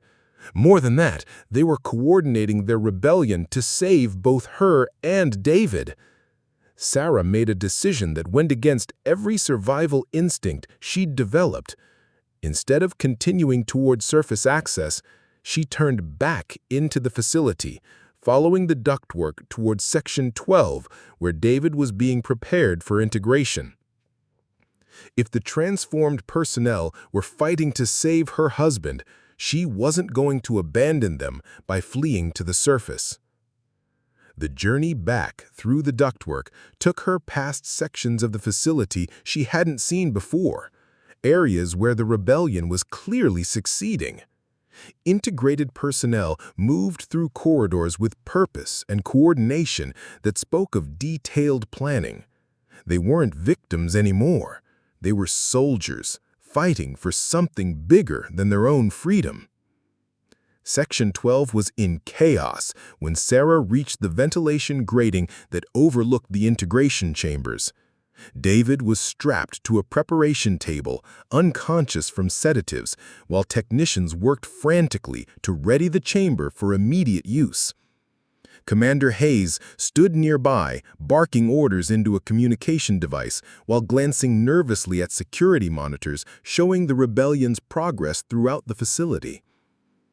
"I don't care about the breach in Section 15. The Martinez integration takes priority. If we can complete at least one transformation before the audit team arrives, we can demonstrate successful civilian recruitment protocols. Sarah watched in horror as technicians began connecting monitoring devices to David's unconscious form. The integration chamber filled with the glowing liquid she'd seen in other units, and the mechanical systems hummed to life with ominous purpose. But as the technicians worked, the facility's lights flickered and went out, replaced by emergency illumination that cast everything in red shadows. Power grid has been compromised, a technician reported. Integration systems are running on backup power only. How long will backup power last? 15 minutes, maybe 20. Not enough time to complete integration safely. Hayes's professional mask finally cracked completely. Then we'll have to risk an incomplete transformation. Begin the process immediately. Sarah couldn't wait any longer. She kicked out the ventilation grating and dropped into Section 12, landing among the startled technicians with the grace of someone who'd spent years climbing through tight spaces to escape poverty and danger. "Stop!" she shouted, though she knew the words were meaningless against armed military personnel. But the integrated personnel had been waiting for her signal. Williams and Chen burst through the section's main entrance, moving with enhanced speed and coordination that made normal human reflexes seem sluggish. The technicians scattered, abandoning their equipment as the rebellion took control of the integration chamber. Hayes drew her sidearm, but Chen moved faster than humanly possible, his modified physiology allowing him to disarm her before she could fire. "Commander Hayes," Williams said, his voice carrying authority that transcended his transformed appearance. "By the authority of Congressional Oversight Committee investigation protocols, you're under arrest for conducting unauthorized human experimentation." "You have no authority here," Hayes replied, though her voice carried desperation rather than confidence. "You're military personnel under direct orders from Classified Operations Command." "We were military personnel," Chen corrected, "before you turned us into something else without our informed consent. The integration process you used on us included psychological modifications designed to ensure loyalty and compliance, but those modifications also enhanced our cognitive abilities in ways you didn't anticipate."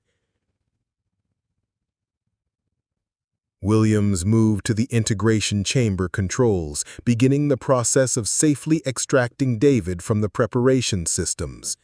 "We've been planning this operation for months, gathering evidence and coordinating with external oversight agencies.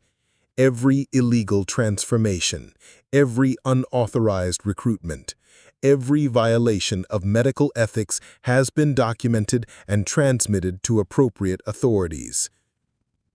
The audit team coming here isn't a random oversight. It's the beginning of a full investigation based on intelligence we've been providing through channels you didn't know existed." Sarah felt a surge of understanding. The integrated personnel hadn't just been fighting for their own freedom. They'd been working to save future victims like her and David. "How?" Hayes asked, her professional composure completely shattered. "The psychological modifications should have prevented resistance to project objectives." "You made a fundamental error," Williams explained as he carefully disconnected monitoring devices from David's unconscious form. "You assumed that enhancing our capabilities would make us more compliant. Instead, it made us more aware of what you'd done to us.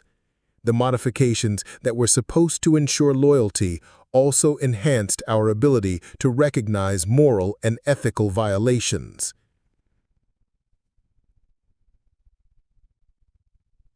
The integration chamber powered down as Williams completed the extraction process. David remained unconscious but unharmed. The transformation process stopped before any irreversible changes could occur. The other facilities? Simultaneous operations at all deep current installations. Every integrated subject who retained sufficient cognitive function has been working toward this moment. Project Deep Current ends tonight.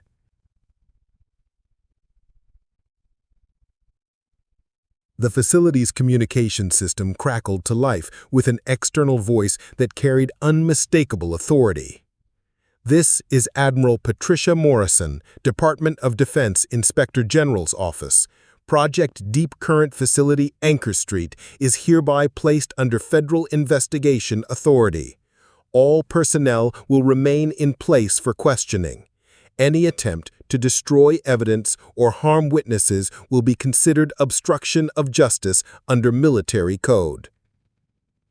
Admiral Morrison, Captain Morrison's superior officer, and clearly someone who'd been investigating Project Deep Current from within the military hierarchy. Hayes sank into a chair, the weight of her situation finally overwhelming her. You don't understand what you've done, the threats this country faces, the advantages other nations are developing. We understand perfectly, Williams interrupted. We also understand that turning American citizens into unwilling test subjects isn't how we protect American values. The integrated personnel who've been working with oversight authorities include experts in naval technology, underwater engineering, and deep-sea operations. We're going to develop the capabilities this country needs, but we're going to do it ethically. As David began to stir from the sedatives, Sarah knelt beside him, taking his hand in hers. His eyes opened slowly, confusion giving way to recognition, and then concern as he saw her face. "Sarah? What's happening? Where are we?" "We're safe," she told him, though the words felt strange after everything she'd experienced. "We're finally safe." But as federal investigators began flooding into the facility and the full scope of Project Deep Current became clear, Sarah realized that safety was only the beginning. The integrated personnel, Williams, Chen, and dozens of others faced an uncertain future. Their transformations couldn't be reversed, but their enhanced capabilities and hard-won wisdom about ethical limits would be crucial for developing legitimate underwater technologies. Dr. Hensley, still in the integration chamber, but with her transformation halted before completion, would require extensive medical care to address the partial modifications she'd undergone. Commander Hayes and hundreds of personnel across multiple facilities would face courts-martial and federal prosecution for conducting unauthorized human experimentation. But most importantly, the evidence Sarah had gathered, combined with the documentation compiled by the integrated personnel, would ensure that the victims of Project Deep Current received recognition, compensation, and the medical care they needed to adapt to their changed circumstances. As dawn broke over Norfolk Naval Base, Sarah and David emerged from the impossible facility beneath 847 Anchor Street. Federal investigators continued documenting the complex while medical teams worked to assess and treat the integrated personnel who had risked everything to stop Project Deep Current. The house that had brought them so much judgment from other military wives now stood as evidence of one of the most significant military ethics violations in American history. But it also represented something else, the power of individuals to resist institutional pressure and fight for what was right, even when the cost seemed unbearable.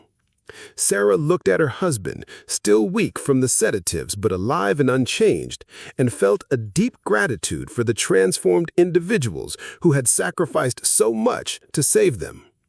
Williams, Chen, and the others would never return to their original lives, but they had chosen to use their enhanced capabilities to protect others rather than serve the system that had abused them.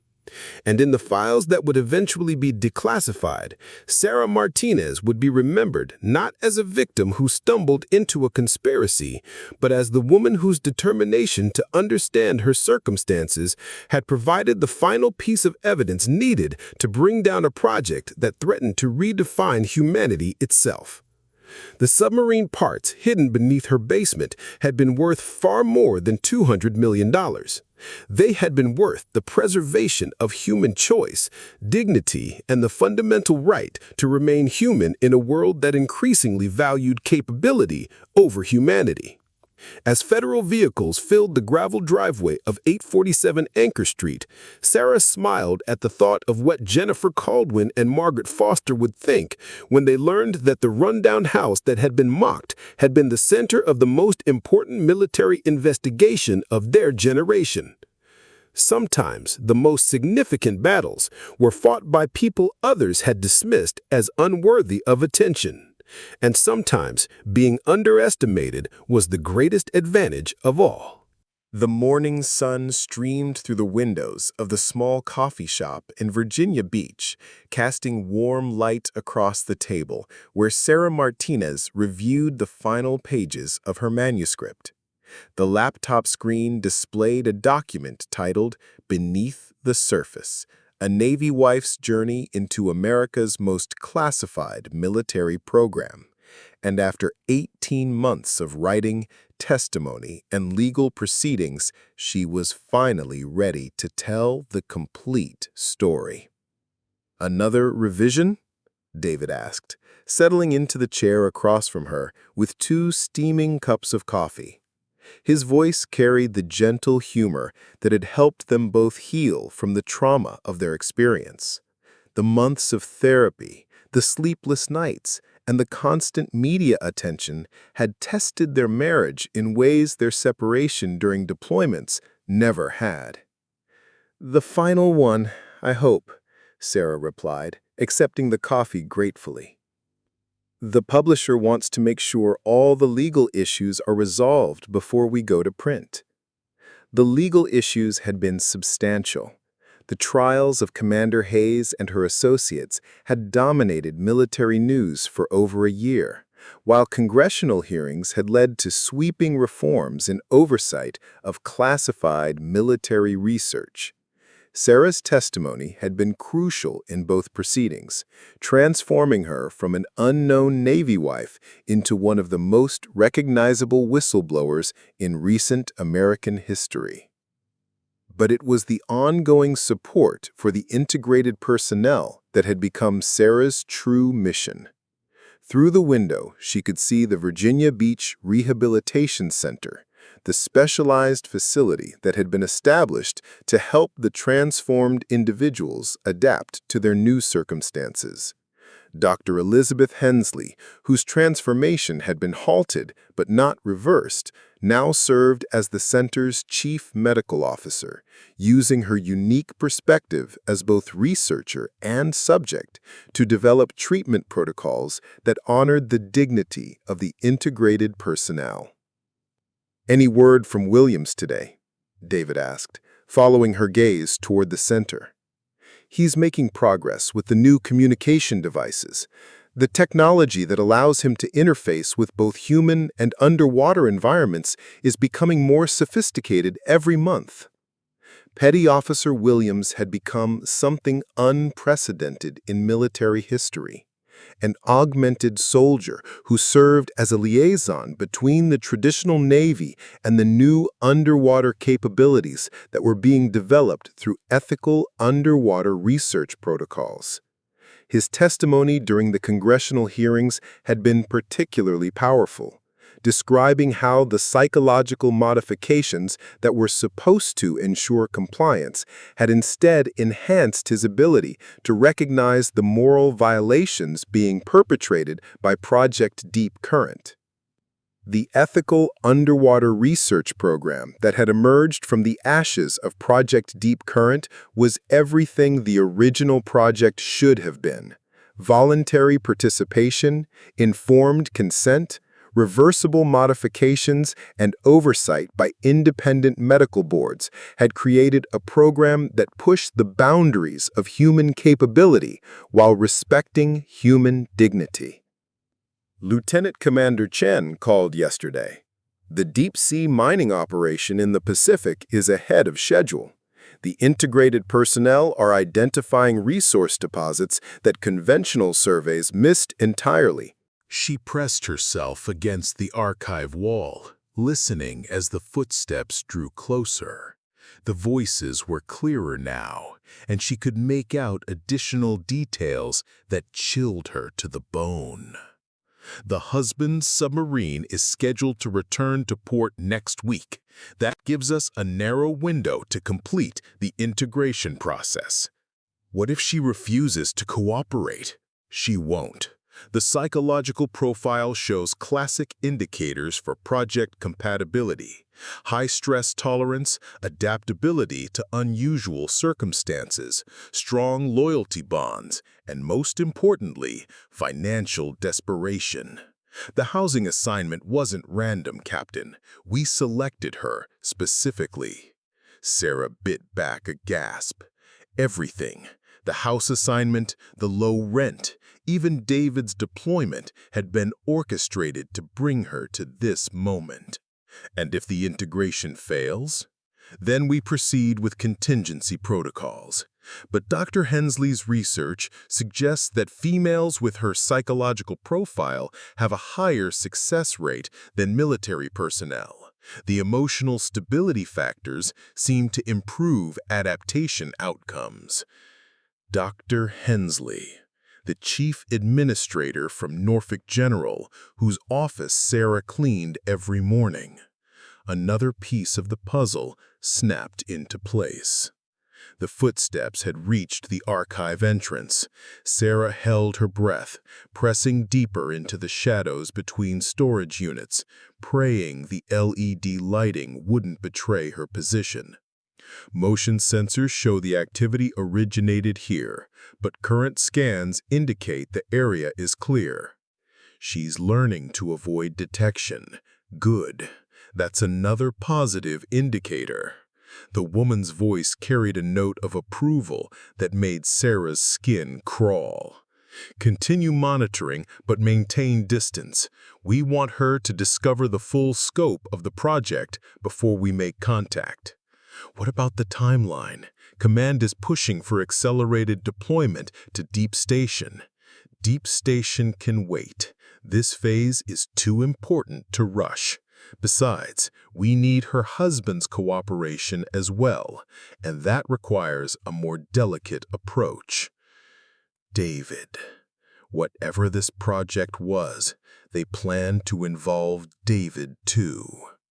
The voices began to fade as the personnel moved away from the archive, but she could still catch fragments of their conversation about integration chambers in Section 12 being ready, about genetic compatibility tests showing 97% success probability, and about how once the process begins, there's no reversing it.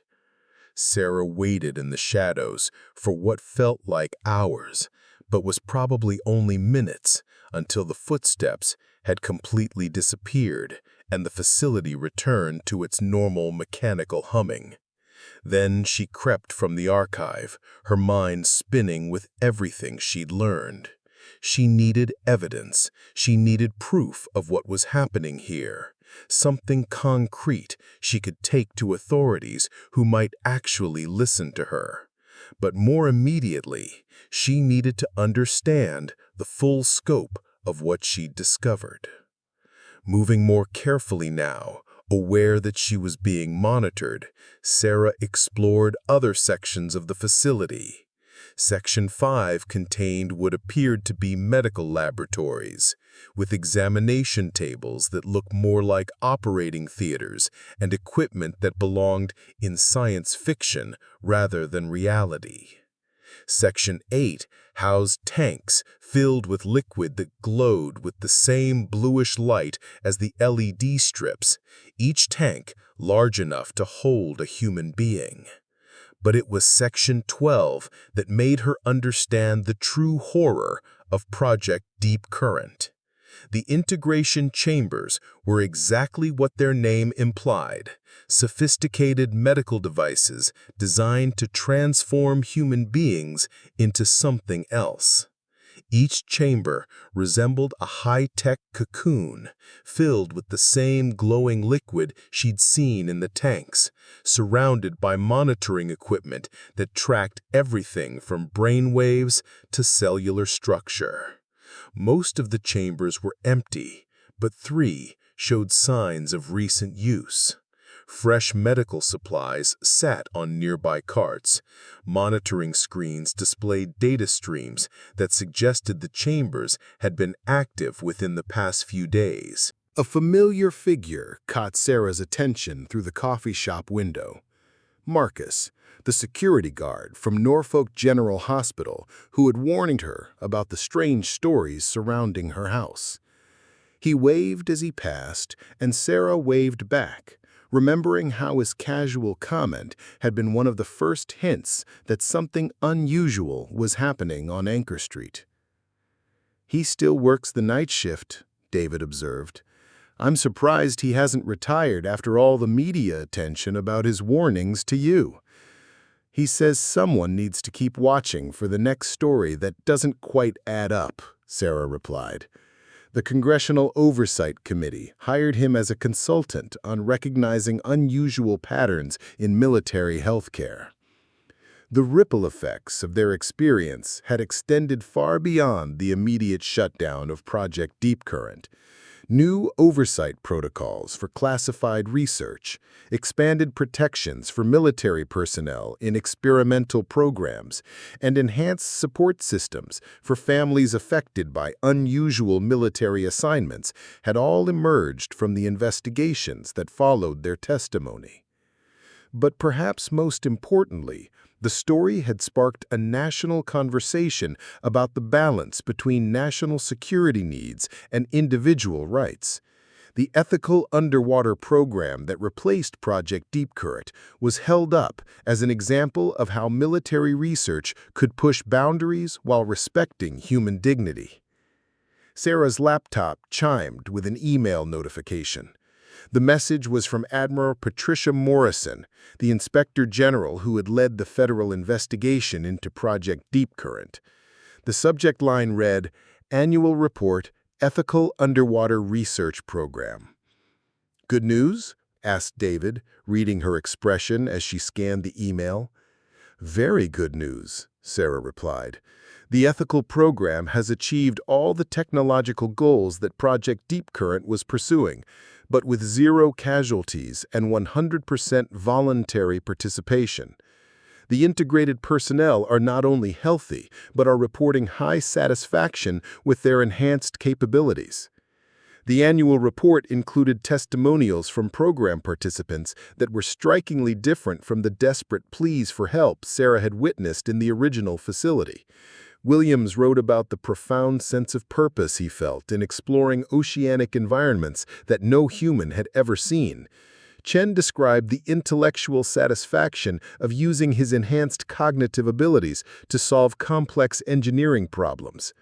Dr. Hensley discussed the unique perspective her partial transformation had given her in developing medical protocols for extreme environments. "They're planning to expand the program?" David asked, reading over her shoulder.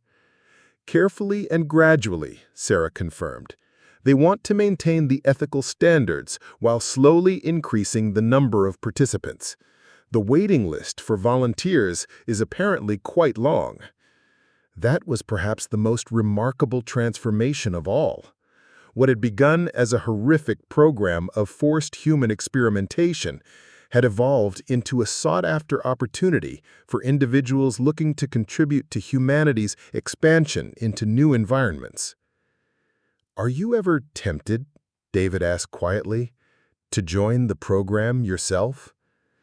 It was a question they discussed many times during their recovery. The enhanced capabilities demonstrated by the integrated personnel were genuinely impressive, and the ethical program's safeguards addressed all the concerns that had made Project Deep Current so horrific. Sometimes, Sarah admitted, when I see what Williams and Chen have accomplished, when I read about the discoveries they're making, there's definitely an appeal, but I think our role is different. How so?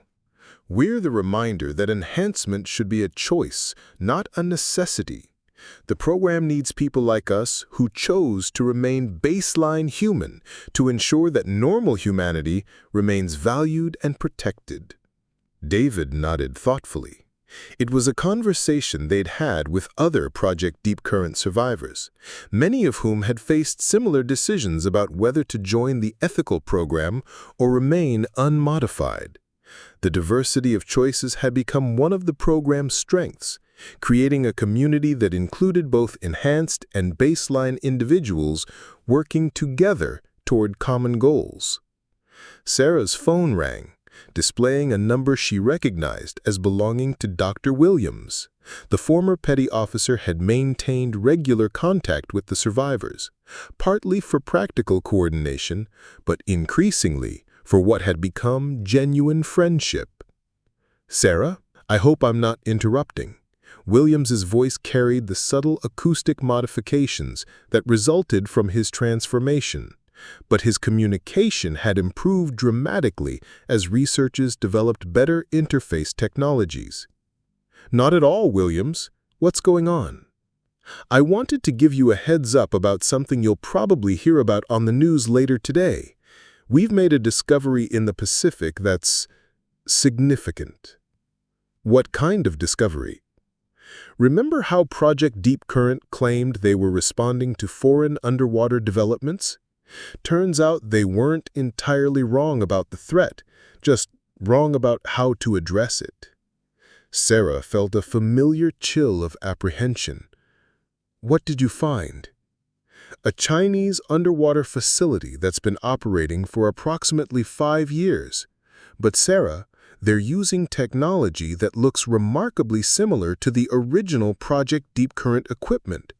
Either they developed it independently, which seems unlikely, or someone provided them with Project Deep Current research," Sarah finished, understanding the implications immediately.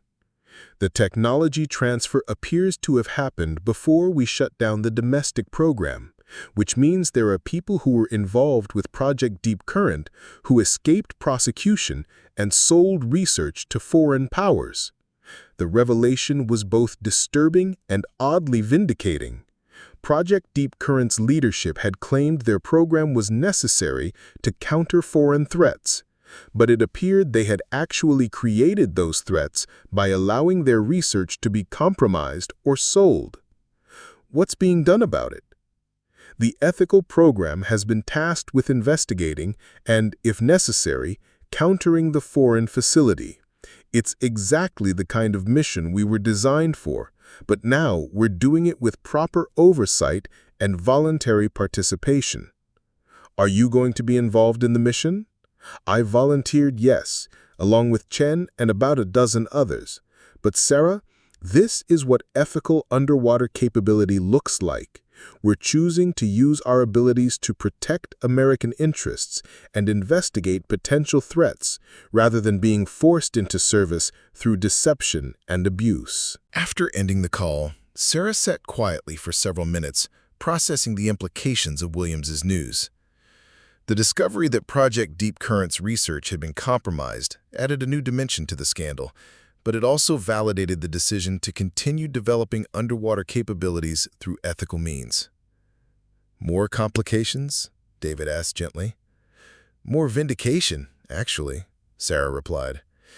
"The ethical program is about to prove that voluntary enhancement produces better results than forced transformation, even in high-stakes military situations." They finished their coffee in comfortable silence, watching the morning activity at the rehabilitation center.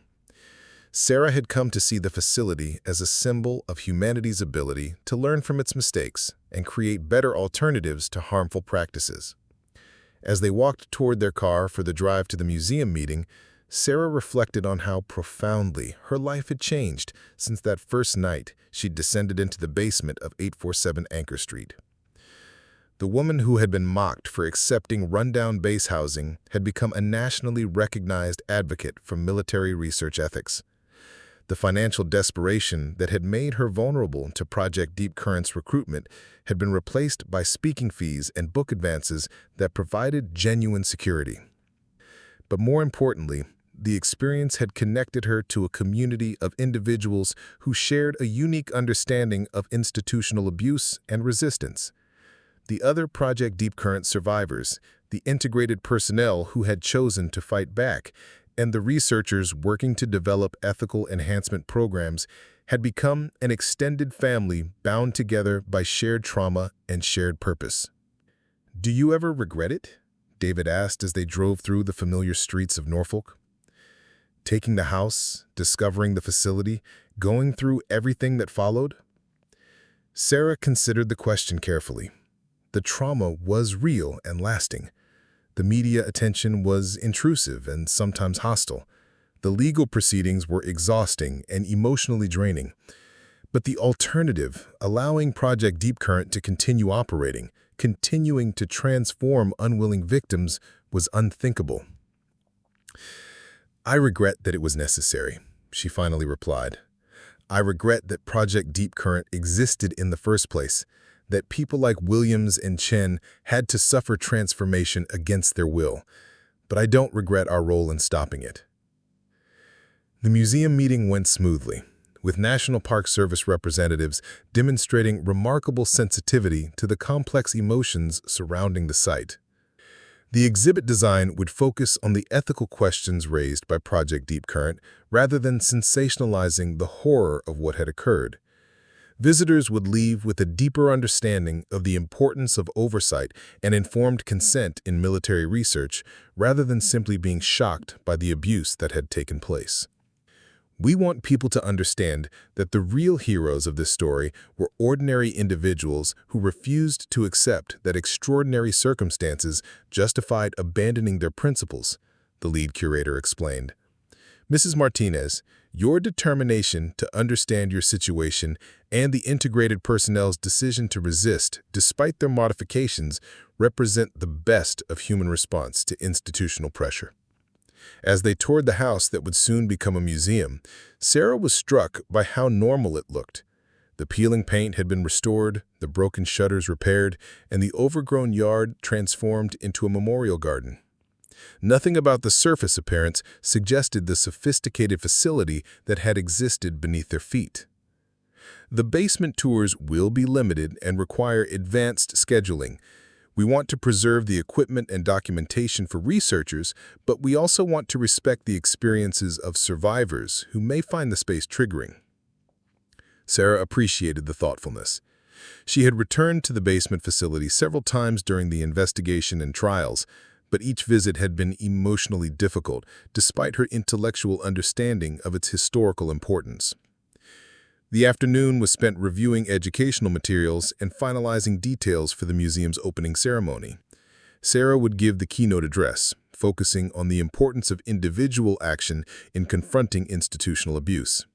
Williams, Chen, and several other integrated personnel would participate in a panel discussion about the ethical development of human enhancement technologies.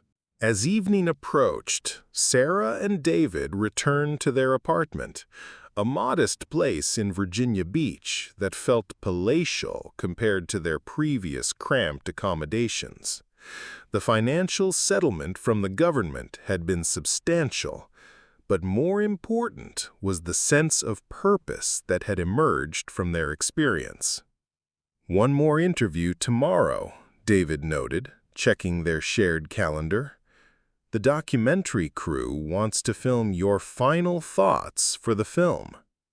The documentary, produced by an award-winning team known for their sensitive treatment of military subjects, would air on national television the week before the museum opened. Sarah had initially been reluctant to participate, but the producers had convinced her that the story needed to be told comprehensively to prevent similar abuses in the future. "And then we're done with media obligations until the book tour," Sarah replied with relief. "I'm looking forward to having some normal time together." "What does normal look like for us now?" David asked with a smile.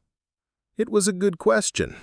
Their experience had changed them both in ways that made returning to their previous life impossible.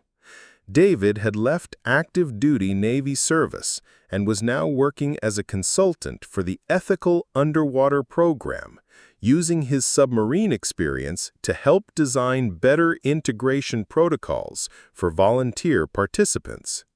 Sarah's speaking and writing career had become her full-time occupation, though she continued to advocate for military families facing unusual circumstances. "I think normal means using what we've learned to help other people in similar situations. We can't go back to being the people we were before this happened, but we can make sure the people we've become serve a purpose." That evening, they received an unexpected visitor. A young woman in Navy uniform knocked on their door, introducing herself as Petty Officer Second Class Maria Santos. Not the Maria Santos from the Project Deep Current files, but a new sailor facing her own extraordinary circumstances. "Mrs. Martinez, I'm sorry to bother you at home," Santos began nervously.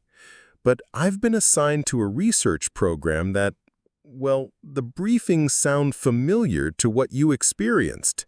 They're calling it Project Blue Horizon, and they say it's completely different from Deep Current, but—" Sarah invited Santos inside, recognizing the uncertainty and fear she'd once felt herself. "Tell me everything," she said gently, "from the beginning." As Santos described her situation, voluntary recruitment for an underwater research program with extensive safeguards and oversight, Sarah realized this was exactly why her experience mattered. The ethical program was legitimate and beneficial, but military personnel needed advocates who could help them distinguish between genuine opportunities and potential abuse. "The program you're describing sounds like the legitimate ethical research that emerged from the Deep Current investigations, but you're right to be cautious and seek independent advice." They spent 2 hours reviewing the documentation Santos had been provided, comparing it to the ethical program's published protocols, and discussing the questions she should ask before making any commitments. By the end of the conversation, Santos was confident that the opportunity was genuine and beneficial, but she was also equipped with the knowledge to protect herself if circumstances changed. "Thank you," Santos said as she prepared to leave. "I feel like I can make an informed decision now, rather than just hoping for the best." After Santos left, Sarah and David sat quietly in their living room, processing the encounter. It had been a reminder that their experience, while traumatic, had equipped them to help others navigate similar challenges. "This is what normal looks like for us," David observed. "People seeking our help because we've been where they are. I can think of worse legacies." The next morning brought the final documentary interview, conducted in the Memorial Garden at 847 Anchor Street. The interviewer, a respected journalist known for her work on military issues, asked thoughtful questions that allowed Sarah to reflect on the broader implications of her experience. "What do you want people to understand about Project Deep Current and its aftermath?" the journalist asked. "I want them to understand that the line between beneficial research and harmful abuse isn't always obvious. The people who created Project Deep Current genuinely believed they were protecting national security, But when you start treating human beings as objects to be modified rather than individuals to be respected, you've crossed the line that can't be uncrossed. What about the integrated personnel who chose to remain with the ethical program? They've shown that enhancement and human dignity aren't mutually exclusive. Williams, Chen, and the others have capabilities that surpass normal human limitations, but they also have the freedom to choose how those capabilities are used. That's the crucial difference. Do you see yourself as a whistleblower? Sarah considered the question carefully. I see myself as someone who refused to accept that my circumstances were normal when every instinct told me they weren't. The whistleblowing was almost accidental. We were just trying to protect our family. What's your message for other military families who might face unusual circumstances? Trust your instincts. Ask questions. Seek independent advice. And remember that no mission, no matter how classified or important, justifies abandoning basic human rights and dignity. The interview concluded with shots of Sarah walking through the memorial garden, past plaques commemorating the victims of Project Deep Current and celebrating the courage of those who had fought to expose it. The final image would be Sarah standing at the entrance to 847 Anchor Street, the house that had transformed her from an overlooked Navy wife into a symbol of resistance against institutional abuse. As the documentary crew packed their equipment, Sarah reflected on how the story would be remembered. The horror of Project Deep Current would fade with time, but the lessons about the importance of ethical oversight and individual resistance would hopefully endure. Mrs. Martinez, the journalist said as they prepared to leave, "There's one more question I'd like to ask off camera, if you don't mind." "Of course." "Do you ever wonder what would have happened if you hadn't discovered the basement facility? If you just lived in the house normally and never explored below?" Sarah had pondered that question many times during sleepless nights over the past 2 years. "I think about it constantly," she admitted. "David and I would probably have been integrated eventually once they'd finished their psychological evaluation and determined we were suitable candidates. We would have become victims instead of survivors." "Any regrets about discovering the truth?" Only that it took so long, Sarah replied firmly. Every day that Project Deep Current operated was another day that innocent people were being abused in the name of national security. I wish we'd found out sooner. That evening, Sarah and David attended a dinner at the Rehabilitation Center, hosted by Dr. Hensley and the integrated personnel community. The gathering had become a monthly tradition, allowing survivors and their families to maintain connections and support each other through ongoing challenges. Williams, who had returned from a successful reconnaissance mission to investigate the Chinese underwater facility, shared stories of using his enhanced capabilities to serve genuine national security interests while maintaining ethical standards. Chen described breakthrough discoveries in deep-sea mineral extraction that would benefit civilian industries as well as military applications. But the most moving moment came when Dr. Hensley presented a report on the medical outcomes for integrated personnel who had chosen to remain in the program. Despite the trauma of their original forced transformation, the individuals who had selected ethical integration protocols were showing remarkable psychological and physical adaptation. We've learned that the key to successful enhancement isn't just the technology. It's the individual's sense of agency and purpose. When people choose their transformation and understand its implications, they adapt in ways that forced subjects never could. As the dinner concluded, Sarah found herself in conversation with several integrated personnel who had become close friends over the past 2 years. Despite their physical modifications, they remained fundamentally human in their emotions, their humor, and their concerns for family and community. "Sarah," Chen said as the evening wound down, "I wanted you to know that the mission to investigate the Chinese facility was successful partly because of intelligence you helped gather during your testimony. The technical specifications you photographed in the original facility allowed us to recognize their equipment and understand their capabilities." "You're saying my phone pictures actually helped with a military operation?" "They were crucial," Williams confirmed. "The evidence you gathered didn't just shut down Project Deep Current. It provided the foundation for developing effective responses to foreign threats." Sarah felt a deep satisfaction knowing that her desperate documentation efforts had contributed to legitimate national security efforts. The distinction between Project Deep Current's abusive methods and the ethical program's voluntary approach had proven meaningful not just morally, but practically.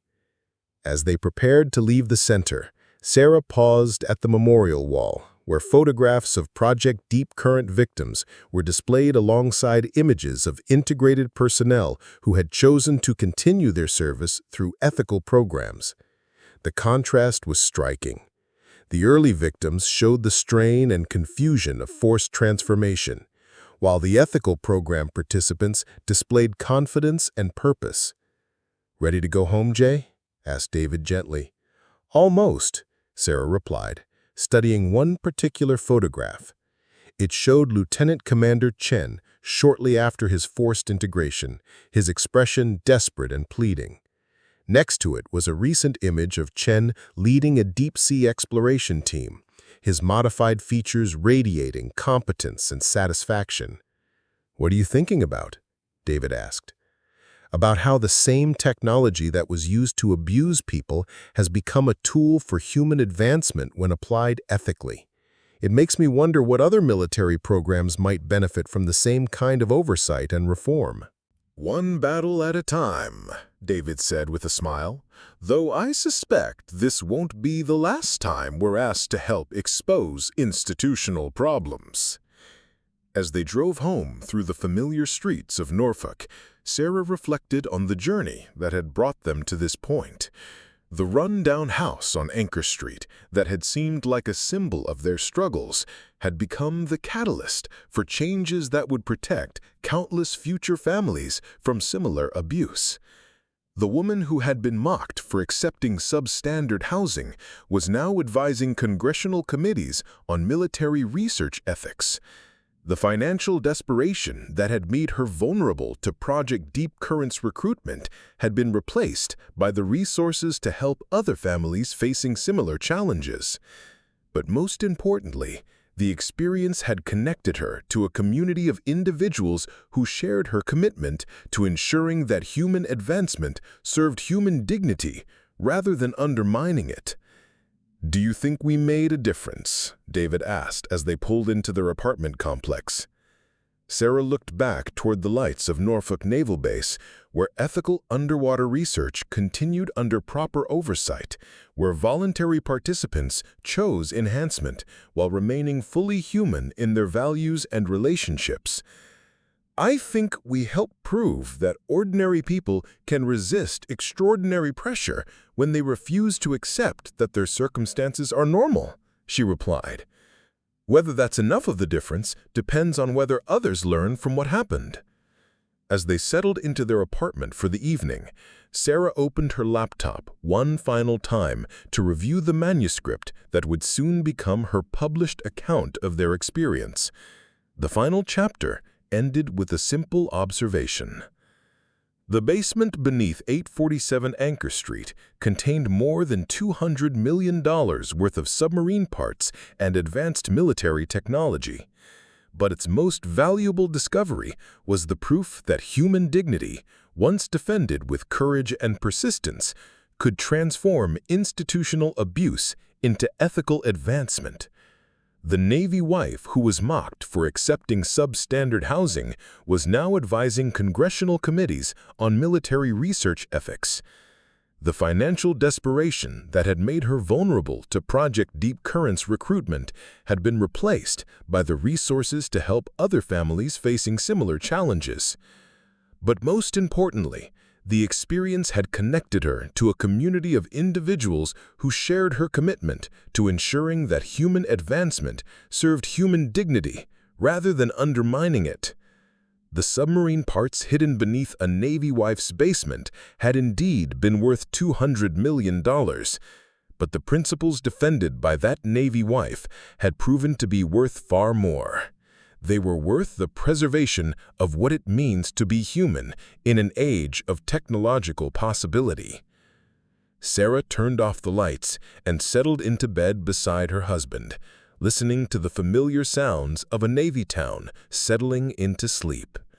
Somewhere in the depths of the ocean, enhanced personnel were conducting ethical research that would benefit all humanity.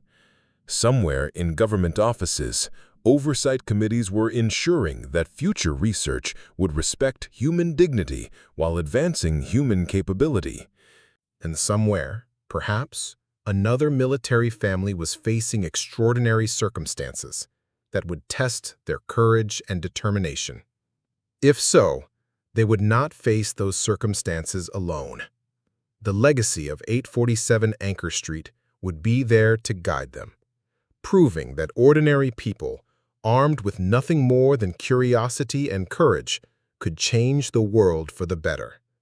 The submarine parts had been valuable, but the human spirit had proven to be priceless.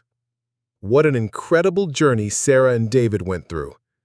If this story amazed you as much as it did me, please don't forget to like this video, share it with your friends, and subscribe for more unbelievable true stories. Your support helps me continue bringing you these fascinating tales. Thanks for watching, and I'll see you in the next story.